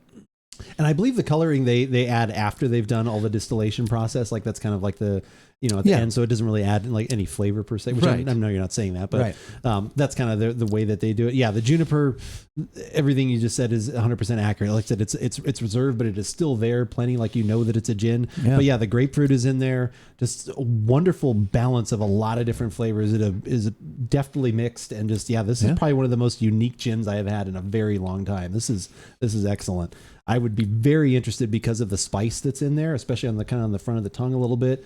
I'm super interested to know what this tastes like in a martini, but I easily could see how someone would sip this one just by itself because there is such complexity here. I agree. Yeah, this is really delicious. Yeah.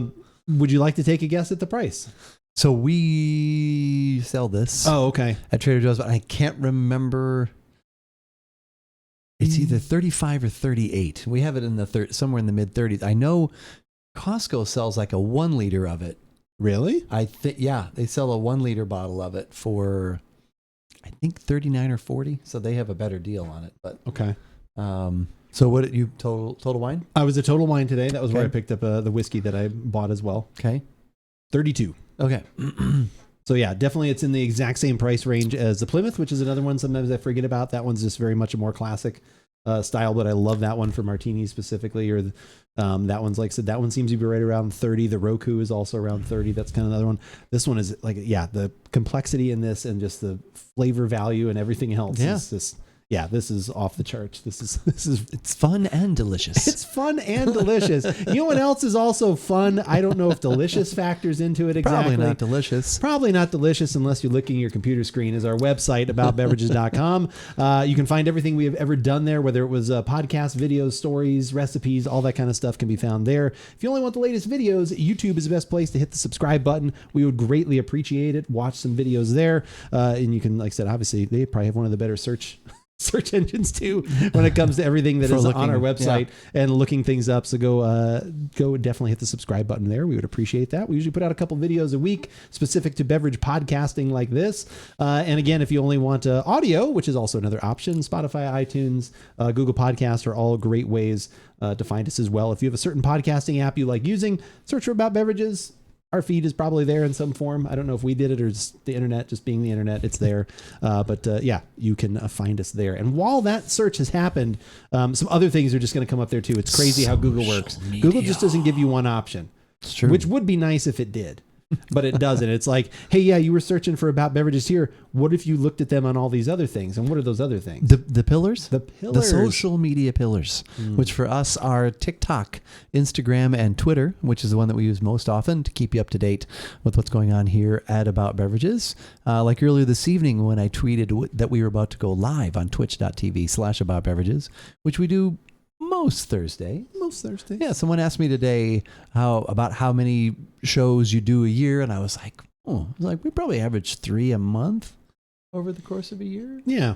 Something like that. So probably around 40 shows a year, I would say. So most are, because vacations, other things come up.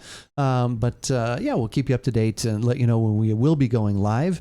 And around 5:30 Mountain, 4:30 Pacific, depending on what time of the year it is. 7:30 Eastern. Yeah, it could be all. I don't know what Greenwich Mean Time is right now, but. But we get together, hang out, try some beverages, and have some fun. Also, throughout the week, Andrew will keep you up to date on what he's going to be doing in the gaming world and what beverages he will be drinking while he is doing those games. So for all the latest, follow us on Twitter.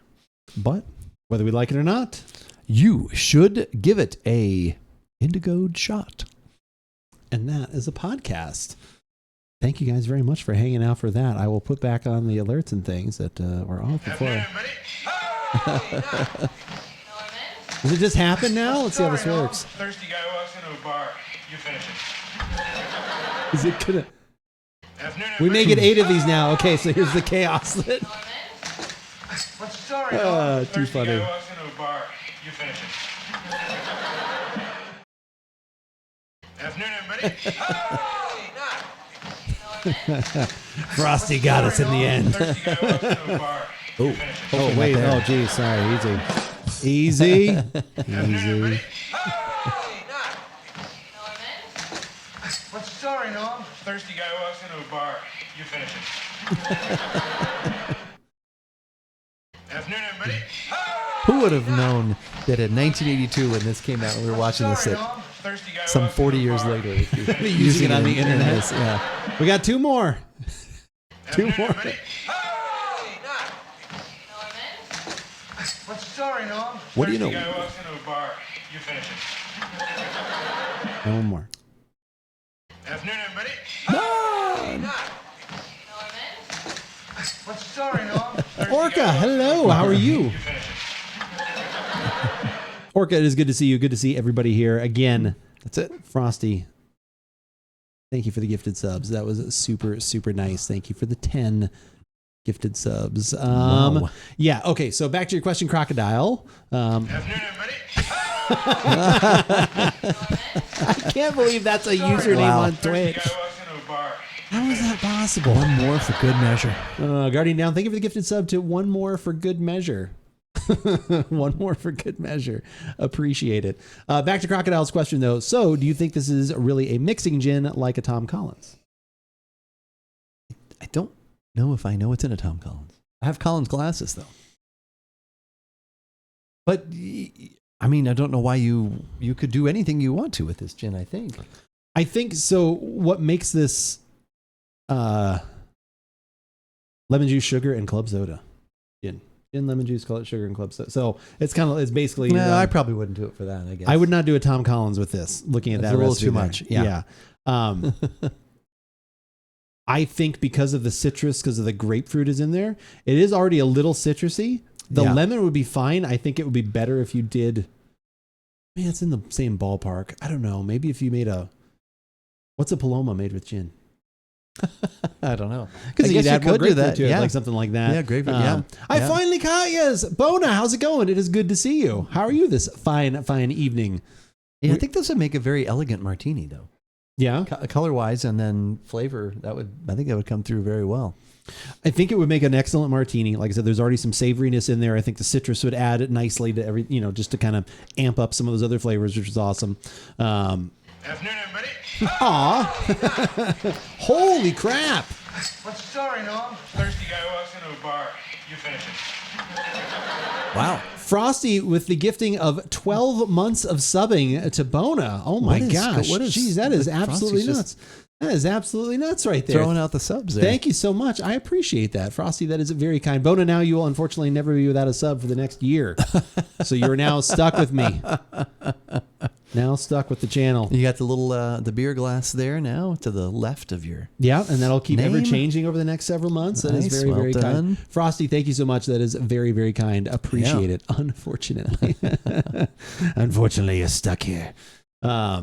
What are we having this evening? First beverage of the evening, we actually did a non-alcoholic beer from a local brewery, just to kind of give another one of those a try. We've not that is something that we normally would drink, but we're always trying to find that as options for other people that are either doing a dry January or, like I said, just don't want to have alcohol, which is totally fine. Oh, yeah. So we always like to try one of those. It was an IPA. It was okay.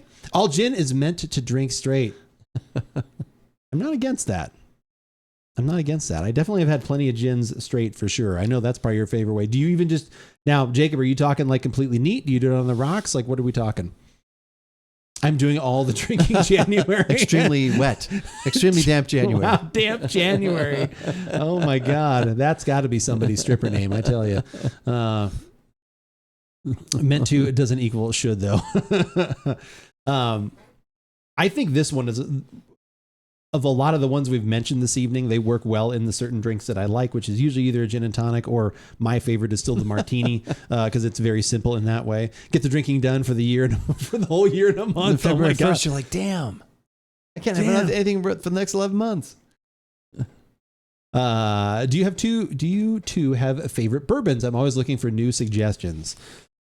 I have a lot that I do enjoy, that I consistently get. Probably the one that always comes to mind is actually the Willett Family Estate Rye. That one is always a is staple. That a bourbon though? I guess I always lump all those together. Do we not?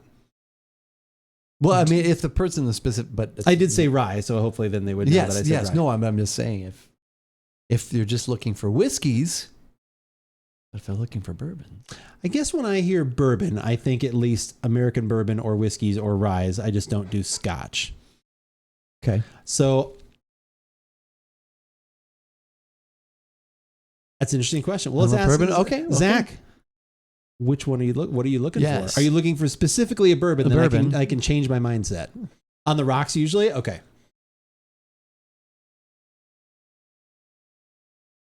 I can change my mindset and my thing there.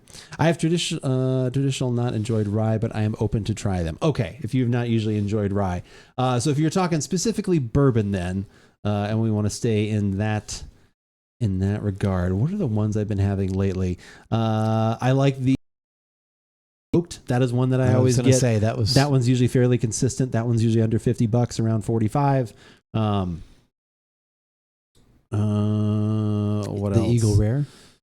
Eagle Rare is always good. The Eagle Rare 10-year is always excellent. I like the obviously the E.H. Taylor bottled in bond bourbon. That one's probably one of my favorites when you can find it. Did you look? I posted the guy's next level of best bourbons, like 15 best bourbons, $20 to $30. He went I didn't from under see that. 20, went 20 to 30 then. So. Probably then did he probably hit like Craig's Elijah in Craig? there. I would say Yeah. Elijah Craig is usually always a good one. Old Granddad 114 was in there. Because that was the one we were talking about. He mentioned Old Granddad, right? But then you said, because you have Old Granddad 114. I have Old Granddad 114. So And that's depending what- on where you go, though, I don't know what his price was. You can get it for under 20. Oh, okay. And I don't know if I put up something. I think I put up a clip, like I said, when we did the review of the Old Granddad 114. And I had put those, like I had put up like that, our quick review of it. And it said, this is a great bourbon for around 20 or under 20. The amount of people in the comments that just because you can't find it for under $20 doesn't mean I didn't find it for under $20. I literally had to put receipts in the comment section. People were like, yeah, that's great, but that's a $30 bourbon. It's like $130 when I bought it. I literally put a picture then of the $19.99 at Total Wine. It was just like, I get it. Like, so the better way, if you were ever going to write a comment like that, there are so many better ways. And maybe it's just because I've had to deal in customer service and that kind of thing for so long. The better way to write that was like, wow, you were able to find that for under 20. That's awesome. That's great. Yeah. I can't. Yeah. You could just Where put should that. I get it? And then I would say like, oh yeah, I'm in Southerners, like, and you'd have a wonderful conversation. Yeah. And he like immediately like, no, I've never seen it for that. You're wrong. It's just so frustrating because then I'm like me. So I'm like super nice, or I'm like, Mom, like I actually did. I got a Total Wine. Yeah. No, you didn't. I'm not kidding. I was like, You had somebody actually tell you didn't? Yeah. no, Okay. no, it's not under 20. Well, that's the same you person can't who get it at- for that. It's like, who at Trader Joe's says you guys carried this last week and it was here. it was over there yeah. or down there. And we've never had, and I'll just say that once, maybe twice now, and it's like, all right, I don't have it now. But yeah, it's that. What is finally the thing that makes someone stop? Like, what is the like when you finally? Well, get you to, have to just say, we're out. I don't have it. I don't have it today. Just finally go to that. If I'm sorry, we don't have it today. You know, I'll just go to that then. So Elijah Craig small batch was one. Old Granddad 114. Woodford Reserve Double Oaked is stars. on my list to try. Zach, I would think that you would love that if you like other bourbons. It's a little on the sweeter side, but I think that one is excellent. I always have a bottle of that around. Better than Ezra Brooks. Rare Breed is my go-to bourbon. Rare Breed is also a very good one. I actually like the Rare Breed rye barrel proof as well. I know you said you didn't usually like ryes, but that one is also good if you are fine with some of that stuff. Yeah, the Russell 10. Yeah, thank you for mentioning that one, HJ, for sure, 100%. Cast strength Russell single barrel. That is also a very good one. Wow, were you able to find that for under $200? Where did you get it so I can snag a bottle? Total Wine for me has had always consistently. Yeah, that's true. Yeah, that's a good one too. Keith just pointed around because of the list that they had up. Also, if you can find it for under $30, the Weller Reserve is great. The green label is excellent. The other one he had is number 3. Yeah, that's honestly fantastic. Like I said, no, this list that this person has is really good. So apparently, look at our Twitter. Yeah, it's on Twitter. Keith put this up on Twitter. If you want to go back to this list, it was whiskeys from $20 to $30. Top bourbons, bourbons or whiskeys. Best. Bourbons. Okay. Between $20 and $30. If you can find it, the Bottled in Bond, it's made by 1792, but it's actually Kirkland's Bottled in Bond whiskey. It is excellent. It's $20 and it's like a liter or something like that. I don't know. HJ can testify to this one too. That one is excellent. Yeah, we've had that. That one is great. Those are my favorite type of comments. I know there is someone right now. Jacob, I have a story I want to tell. Like I said, you have to remind me later to tell you about a comment story. Like I said, it'll probably be offline. There's someone just trolling in my Destiny videos right now. I need someone else I can talk to about it. It's just so silly. Basil Hayden, I like. It's a little on the lighter side for me. Like I said, I do like the peppermint note that's in there, but that one's usually on the lighter side for me now. Total Wine is great because they have things and will let you taste stuff. Yeah, sometimes they do tastings and things too. That one definitely outpunches its class 100% because, and especially at that price, it's great when you can find something that is excellent and you're like, wow, not only is this great flavor, if it's 100 proof, it's going to bring a little bit more to my mixed drink, and it's not expensive enough where I don't mind doing that, but it also can sip it. That's what you're really looking for. Maybe Jay's the one who writes this because that guy says this a lot. Outpunches its class. Oh yeah. Punches way above its class. Yeah.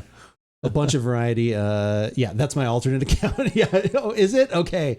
Does your alternate account have a picture of a cat on it? Like, so that's I'm getting trolled with right now. Oh, maybe we should get that wine open. Lately, I've been enjoying the George Dickel 9-year. Okay. All right. Yep. Do you want to have the wine? But then we have to, so we don't talk anymore? We're done talking? No, we just got to get it open. Oh, did you actually want to have it open? Maybe we should open. Well, it's a Merlot, though. Does it need to open? It's a Merlot. I don't even know if we want to open it at all. It's a Merlot. Oh my God, this right here.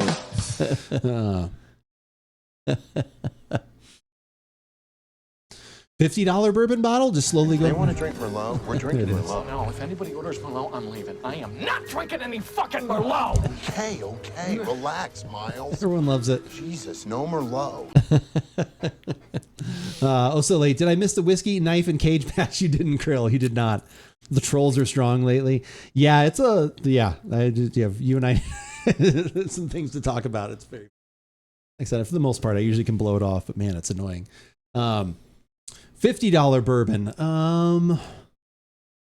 I think I am really gonna. I think I'm gonna like the one I bought today. It was $50. It's the Knob Creek 9-year, but it's the single barrel, not the small batch or whatever. So I think that one's gonna be good. That one is right at $50. The Pinhook that I bought that was a high proof was pretty good. That one's around $55. Again, if you don't mind going to a rye, like I said, I know I mentioned the Willet 4-year rye earlier. That one is excellent. If you can actually find Weller 12, if you can actually find get these at regular prices, I don't mention those because usually you can't find those. Secondary market. We've been waiting for Merlot night for forever. Well, we're gonna go get that. Yeah, like I said, there's a lot of good options out there, but unfortunately you can't find them because everybody has discovered these bourbons and they're just becoming short supply and then they overcharge for them and everything else. But yeah, if you can find regular prices on, like I said, Weller 12 and Antique and some of these things, those would be the ones I would recommend. But I'm not saying them because almost nobody can find them. And if you can find them, let me know. I will literally start up a PO box if you can find any of those things and we'll talk. But yeah, let's go grab the Merlot. We can get that open and we'll have some more bourbon conversation. Thank you for all the questions, all of the discussions. Very much appreciate it. We'll be right back with that Merlot you're all looking for.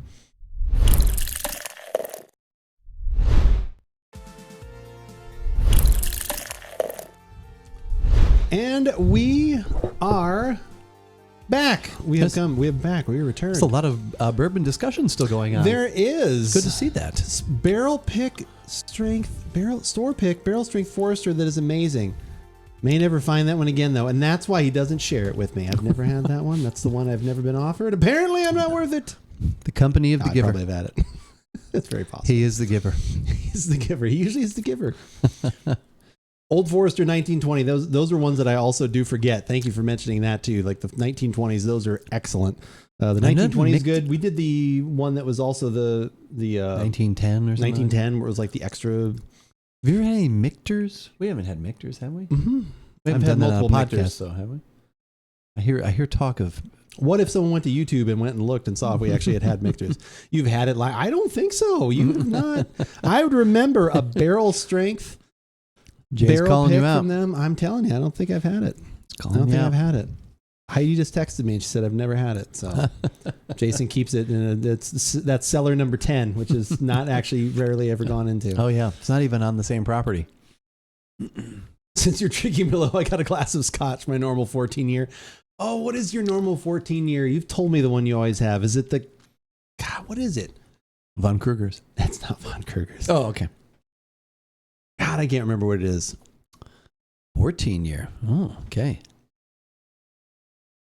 Might not remember depending on how long the arc was. That Glen Morangi. Okay, yeah, that is right. That is always also a good one.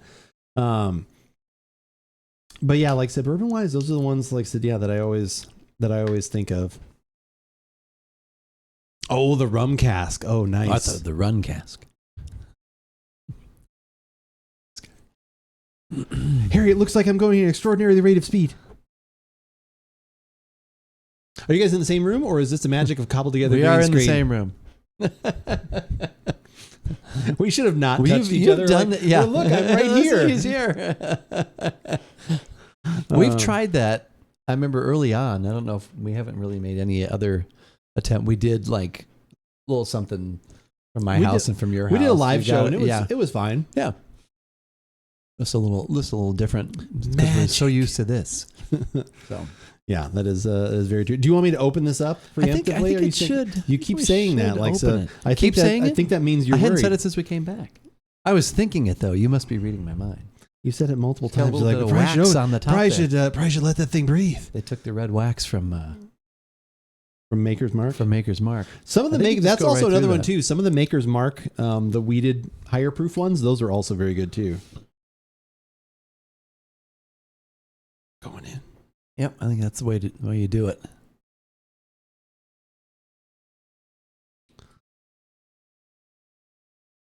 So if angered, one could slap the other or punch him in the arm. Noise. Yes, that is very true, girl. 100%. Yeah. If angered.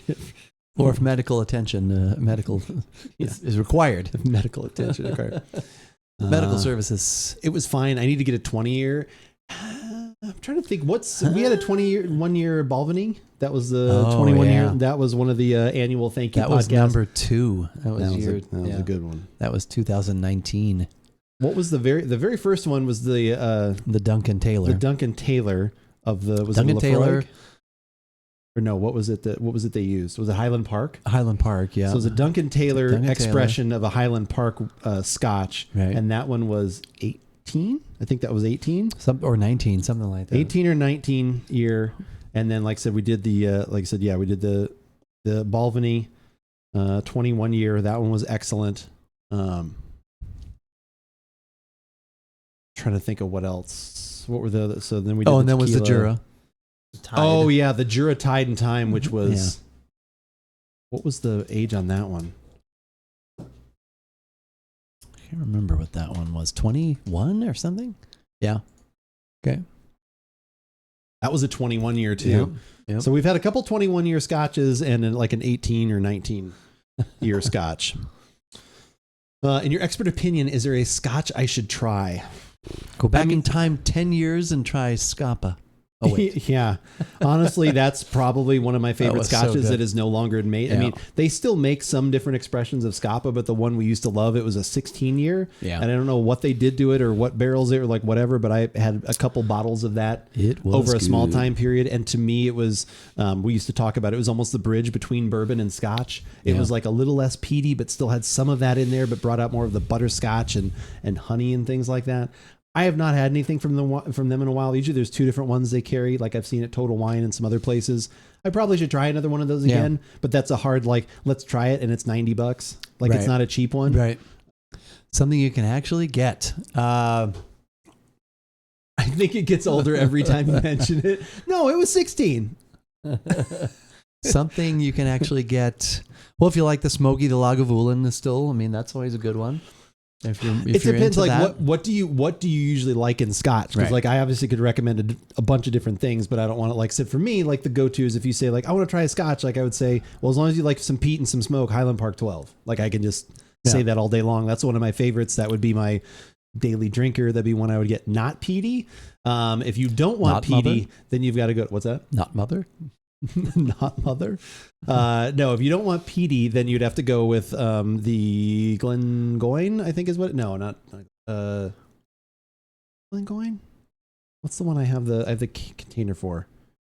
Highland Park 12. If you don't like peaty though, like Highland Park 12 is not like as over the top as like Lefroy can be, but it's peaty smoky.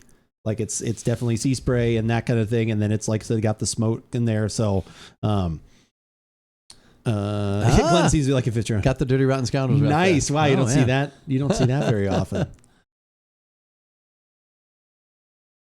Yeah, Glengoyne. Yeah, Glengoyne is there used to be a 10-year, I think it's a 12-year, is the one I've had most recently. That one is unpeated. That one is very good. So if you want to try something that's unpeated, and I think that one is $60 or less. Glengoyne. Yeah, it looks like there's a 12. The 40-year Scapa was the best. I still like the Scapa even if it's in 30 years old. Jared. Right. Yeah. We had an 80-year Scapa once. Remember that? It's been 16. Yeah, I know. Well, unfortunately, the Total Wine here only has the 18-year, which is $200. I can't speak to that one. But there is a 12-year, and that one was very good. Unpeated. Pete was on vacation.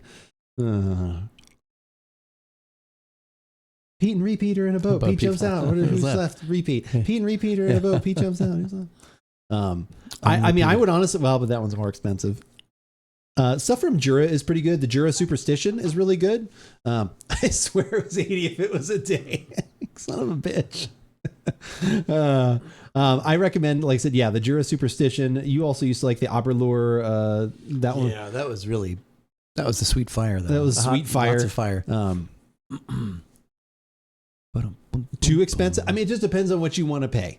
If you want to buy something that's excellent, that is like over the top delicious. Yeah, it's $200 for the 21-year Tide and Time from Jura, which you can usually find at Total Wine. That one is excellent.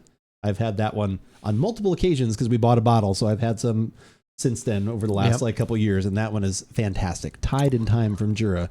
Regular Jura, like Superstition, is really good. Like I said, again, the Aberlour is also very good. Like I said, they have a cask strength one. That's the one Keith was talking about that he always liked, but it definitely was pretty hot. Yep. But yeah, the Tide and Time is nice because it's a balance of a little bit of smoke, but it has more of the sweet kind of in there. Like I said, the butterscotch, caramel, like those kinds of things. And there is two different versions too. There's one that's Jura, like there's Tide and then there's Time or something like that. There's one that's they kind of did two different expressions. One has one has more blending with I think American oak, and the other one has more of something else. Of course, the stream buffers when you were answering. Of course it did. Here. This is going to be a hell of a link. If you don't mind, if you just said, so you said 200. So this one's 200, but it's delicious.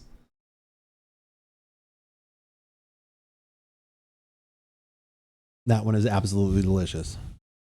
But other things from Jura are also very good. Like I said, Jura Superstition, like I said, the Aberlour, which is not Jura, but that one is also very good. There's a lot of good options.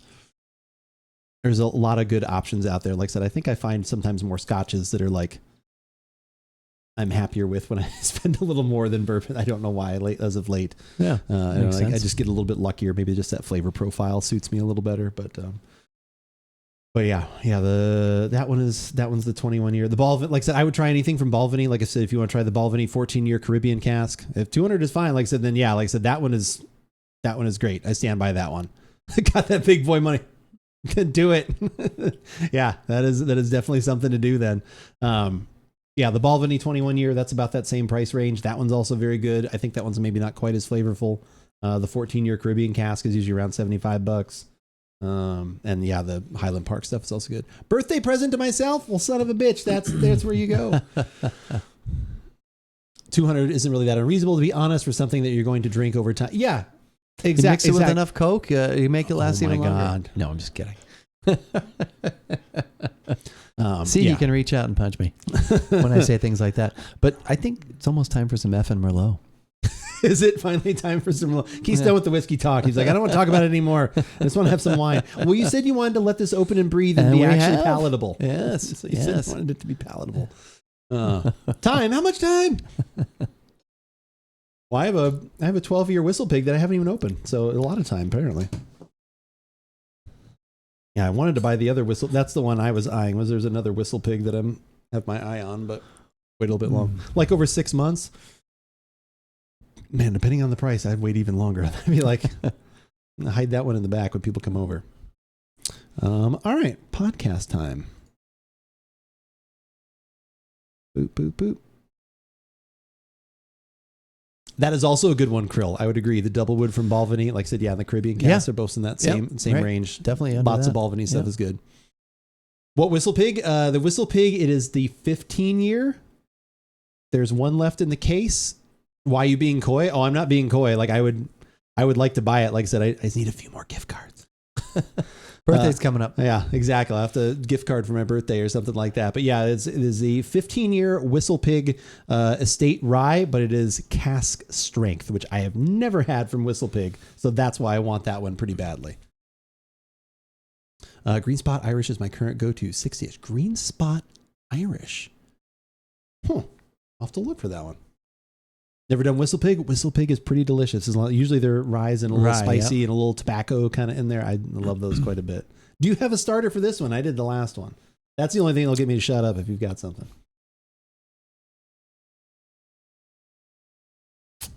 I'll probably come up with something. Oh, now? Now I'm trying to give you the opening. Well, not that we need a reason to use one of your famous drops, one of your famous sound bites. Oh, yeah. We don't need a reason for that. But the Dave Foley talking about golf? Well, no, that's not that one. Oh. The other Dave Foley. No, not that one either. No. We don't need reasons because you can redeem those at any time.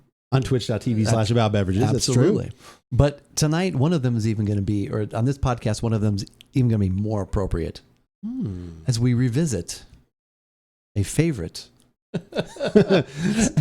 drop, at least. Do we have some Merlot for this? Give it a shot. We do have some Merlot for this. Is it from Trader Joe's? Well, where else would it be from? That's very true.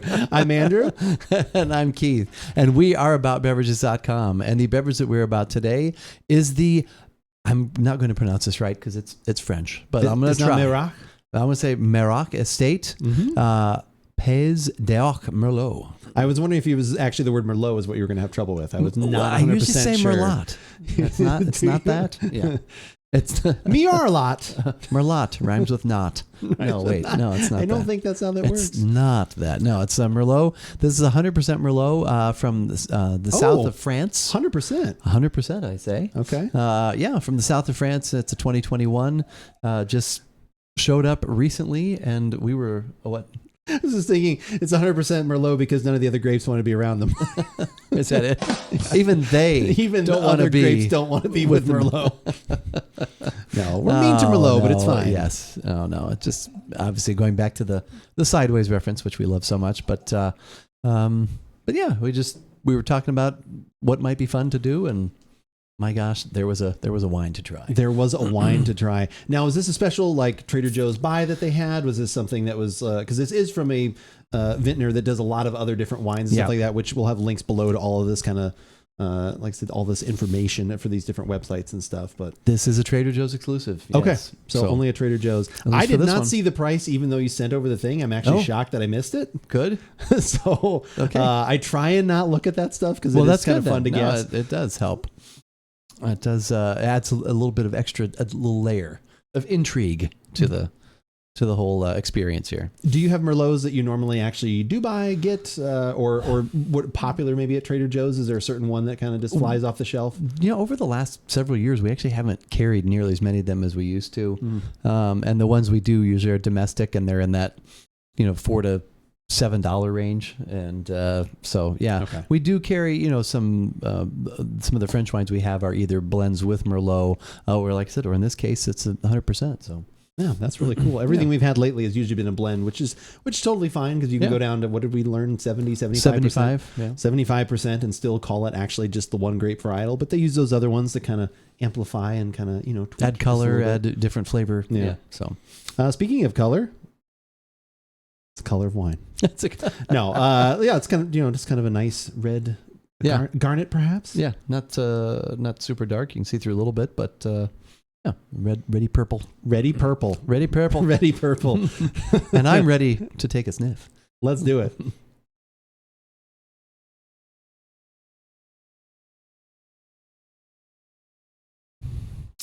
I feel like Trader Joe's owes you guys some favors, maybe a high dollar naughty nature, something. They owe us something.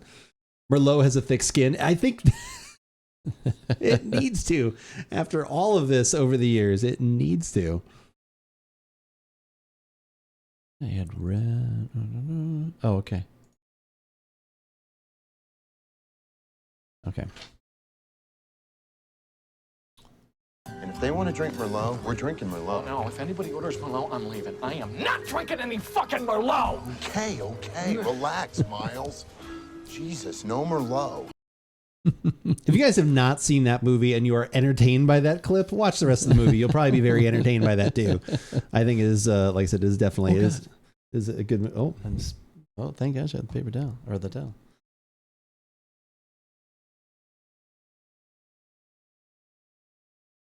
Chili in the tea room. He's cut off. Sorry. I know. You've had a non-alcoholic beverage. You've had a few sips of some gin, which apparently put us over the top. Jacob, look what you've done. Just trying to get a little more air in there.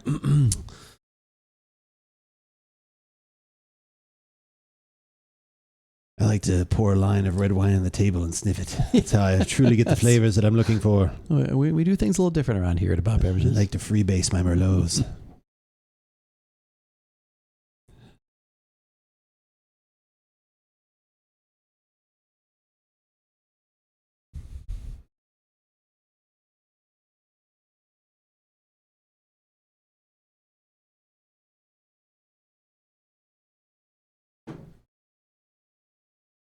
Thinking 13 and a half, 14. It's 13 and a half. Okay. I use the those in bottle aerators when I pour. Seems to work well. I've heard like actually decent reviews of that. We used to have a thing that you would pour, like a pour through spout, and it was supposedly like the equivalent of decanting. Again, who knows? It was supposedly like the equivalent of decanting for 30 minutes or an hour or something like that. Yep. It definitely changed the flavor of the wine. It wasn't always necessarily what you were looking for, but it definitely did make a difference. It affects it for sure. Yeah. I always think with that kind of stuff, like we did, in the video we watched earlier, I think it's good to try it in its, natural state, or if it is an older, like obviously older stuff is kind of meant to be decanted. But yeah, like I like trying all those different options, seeing whichever one tastes the best. Then it's like, go with that. Ready? I'm ready. Okay.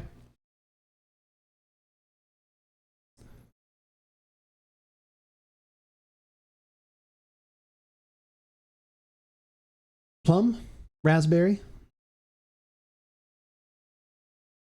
alcohol kind of comes through a little bit for me. Like I said, I did look, I thought it was probably in that 13 to 14, it's 13 and a half. Okay. So not like super hot compared to some of the things we have. That seems to come through a little bit. But yeah, like kind of raspberry, like that jammy kind of, because there's a little bit of sweet.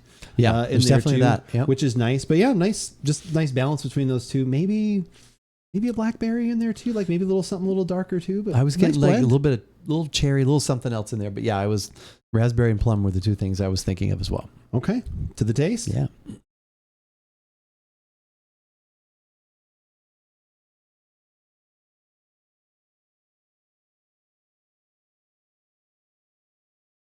Yeah, not for every wine for sure, but for my Trader Joe's Cotillon Pinot Noir, it works well.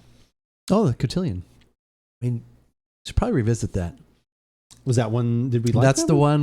I got we that. like I it? said it was. No, we didn't because, it was one I had recommended a lot because I had it and I had liked it. And then I brought a bottle over and it was really light and I was kind of let down and I was like, I have to look for a new go-to to suggest. And so, but now seems like it may have gone back the other way, at least just to look at it from appearances. So Okay. Maybe we'll revisit. But yeah, that's a... Kinnan is okay, not great, but okay. Yeah. What does that one usually run? 10. Okay. Yeah. That's the one that's kind of like Mayomi in a way that it's blend of 3 different counties of Pinot Noir from California.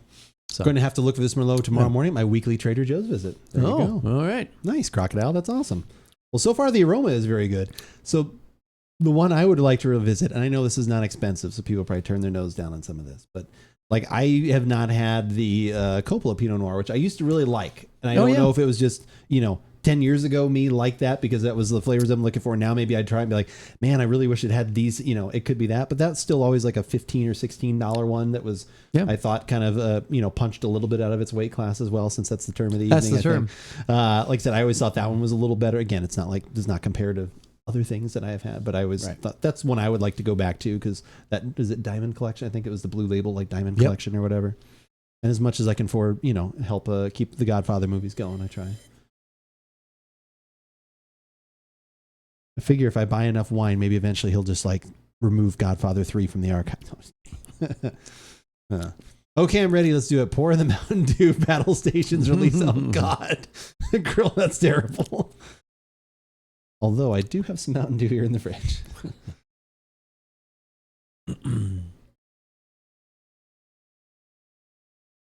Ready? I am. Okay.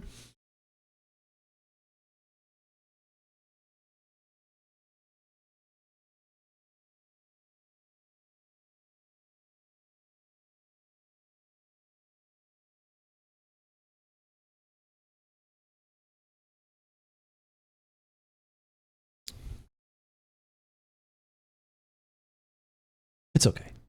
Yeah. I mean, maybe it doesn't. It might need to breathe some more. It might need to open up a little Dear more. Lord, man, we talked about whiskey for 30 minutes while we had it open. It seemed like it. But I don't think it was 30, but we did talk for a little bit. But only the little bit of the cork was the removed. top got oxygen. That's right. But I've been, as people can attest, I've been, swirling this vigorously. It's true. And trying to. There's not a lot on at the beginning of the palate and even mid palate. It's all toward the back. Yeah, it's a little empty. I'm still getting the alcohol is kind of kicking through a little bit more for me too. I don't know why. It doesn't seem like as reserved as it should be. Body is a little thin. Like I said, I don't know if that's just classic. Like I said, I don't drink a lot of Merlot, so I don't know if that's just classically how it should be. Yeah. But it's a little on the thinner side. And yeah, I would agree. It really doesn't hit with too much flavor until you get almost toward the finish. So the front half to 2/3 of my tongue is just kind of a little bit forgotten. Yeah. Other than some light, maybe I think the cherry might be coming through a little more. So some of the plum and the raspberry that I liked in the aroma, not really getting in the taste. Yeah, it definitely has a dry finish. At least right now, this might maybe be more food. Maybe need some food. Maybe need some sauce, or maybe I don't know, some meat or something. But put this in the sauce. No, like a pasta sauce or something. Or it's a good cooking wine. Something. I don't know. It seems like it needs to be at least the way it is right now. It might open up a little bit more, and that might change. But 7, not exactly what I'm. 6. 6. Okay. Yeah. All right. Probably still wouldn't be something I would get again. Yeah, would you? No. But I'd be As it interested is currently. to know. Yeah, and there are, like I said, in general, I seem to like American wines, more than not American, except like Australia. I Those like un-American wines. No, I mean, I know what you mean. No, I know what you're saying. European wines. Yeah. I do like Australian and New Zealand. I like those. Well, because they're usually more heavier. I think, at least heavier, for me, it seems like when you get into like at least France and some of those other ones, maybe they just tend to. And I should just be ready for that. I shouldn't just come in with my American ways, looking for my heavy wines. So I have a couple people I work with that wines from France are more their thing. So it'd be interesting to hear, oh yeah, that's what you're looking for in that. And then I'll just know that that's just overall not my style. Okay. So anyway. All right. So $5.99, I'm assuming. Yes, $5.99. Okay, so $5.99. I guessed 7, so I was off by $1. Off by $1. I would have overpaid, and my palate would have been undervalued for some reason. But what is not undervalued is our website, AboutBeverages.com, because it is absolutely free for you to go there, check out all the podcasts, videos, recipes, stories, news articles, everything we have done well over a decade now. Are we in our 15th year? Can we say that yet? Or are we still in our 14th 2009? was the first podcast, right? February something like that. February of 2009. 14th. We're coming up on 14 right here. So yeah, go check all that stuff out. If you only want the latest videos, YouTube is a great place to subscribe. You can always find out when we've got new content dropping, which is usually a couple times a week, specific to the podcast, to our beverage reviews. You can get those to your inbox and come say hi and maybe watch. You'll probably watch an ad or two when you go to YouTube and see our videos now, but that's totally fine because that is a wonderful free way to support us just by sitting through whatever the ad you have to until you can hit skip. Hit skip as soon as possible. That's all you have to watch. It's all you have to watch, and you hit skip, and we have already gotten all the compensation we can get. So appreciate that for anybody that goes there and watches those on YouTube. And if you only want audio versions of everything, Spotify, iTunes, Google Podcasts are all great options as well. If you have a favorite podcasting app, maybe just search for About Beverages. We'll probably be there, as well as some other social media things, too. The social media, the pillars, the 3 pillars, which for us are TikTok, Instagram, and Twitter, which is the one that we use most often to keep you up to date on what is going on here at About Beverages. Like earlier this evening when I tweeted that we were about to go live on twitch.tv/AboutBeverages, which we do most Thursday evenings around 4:30 Pacific, 7:30 Eastern.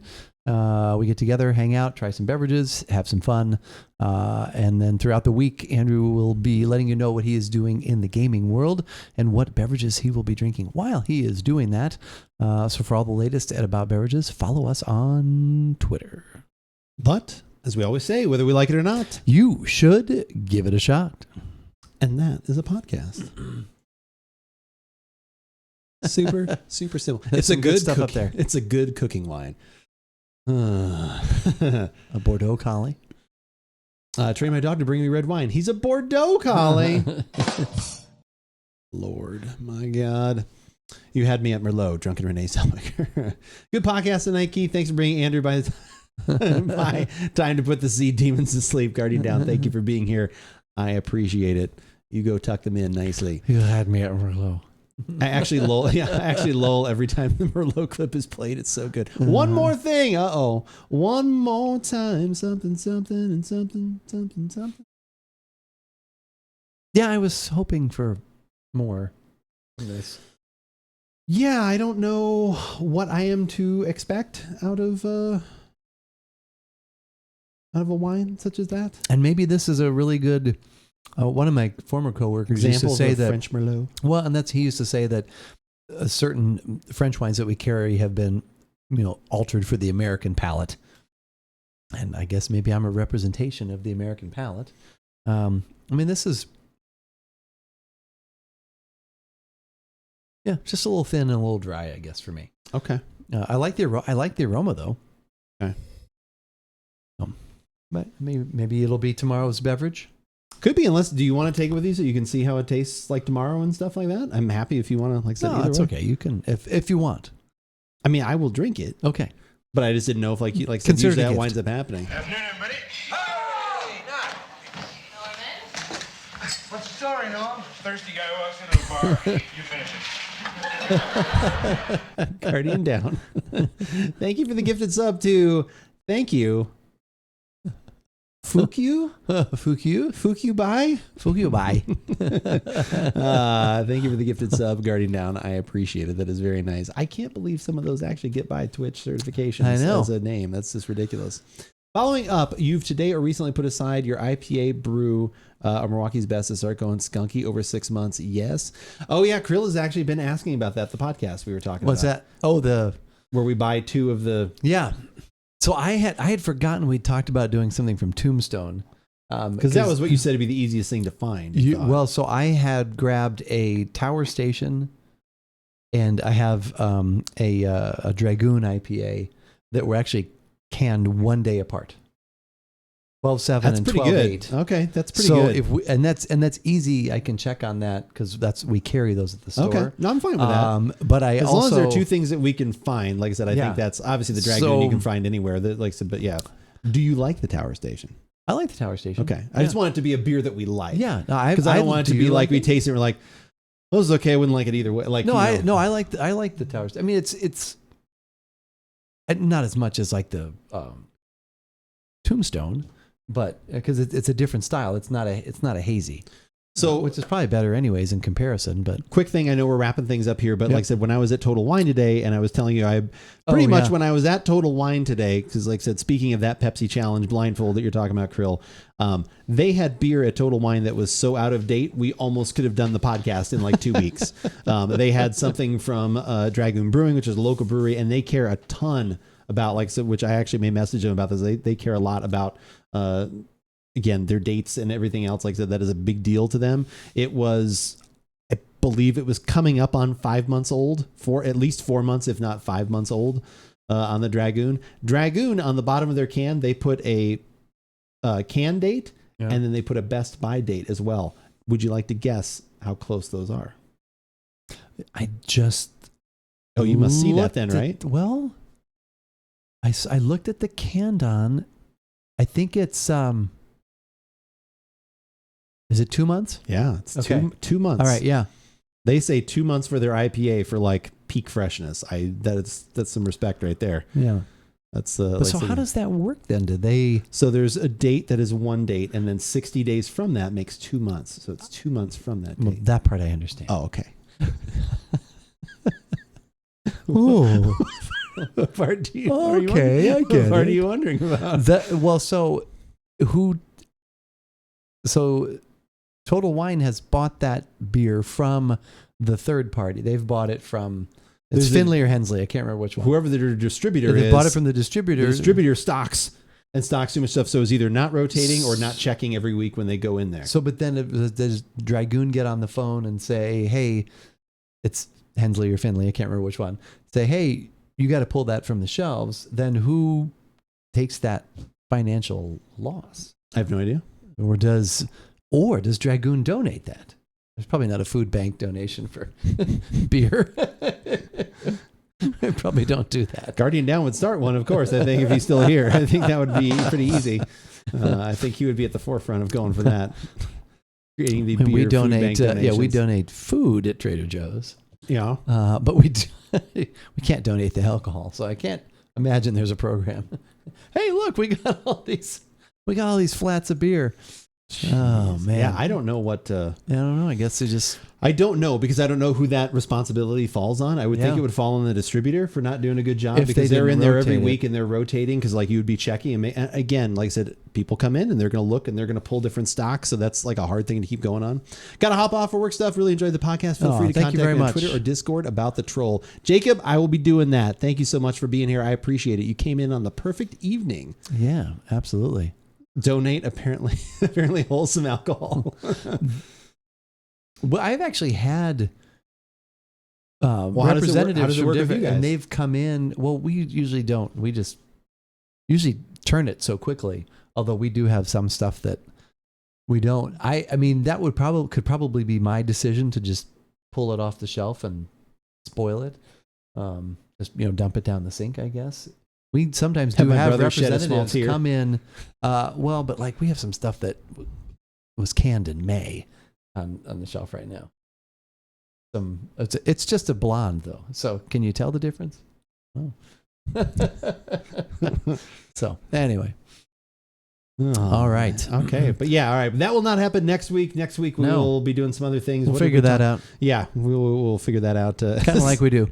Kind of like we usually do. Maybe we'll make a Manhattan. We will have that sour ale. Sour that's beer true. For we'll sure. have that. Yeah, that will definitely be happening. And yeah, who knows? Maybe some bitters will come flying your way or something like that. But yeah, thank you guys all for being here tonight. We very much appreciate it. GG to everybody for coming in. We're gonna go say hi to Mr. Dan Affinity right now. He's doing some helping Vow raids in Destiny. He is super nice. He also has a podcast. He has a Destiny podcast that is very good. We listen to that, so hopefully he listens to us too. We'll probably find out, but we're going to go give him a raid, and I will see you guys all tomorrow for some Destiny shenanigans. You will see this guy next week for some other fun things, I'm sure. But until then, laugh, we'll sip a beverage. We'll have a good time. We will do all those things. Really good. Really good. But until then, have a great rest of your evening. Good night, have a great everyone. week. Thank you again. Good night.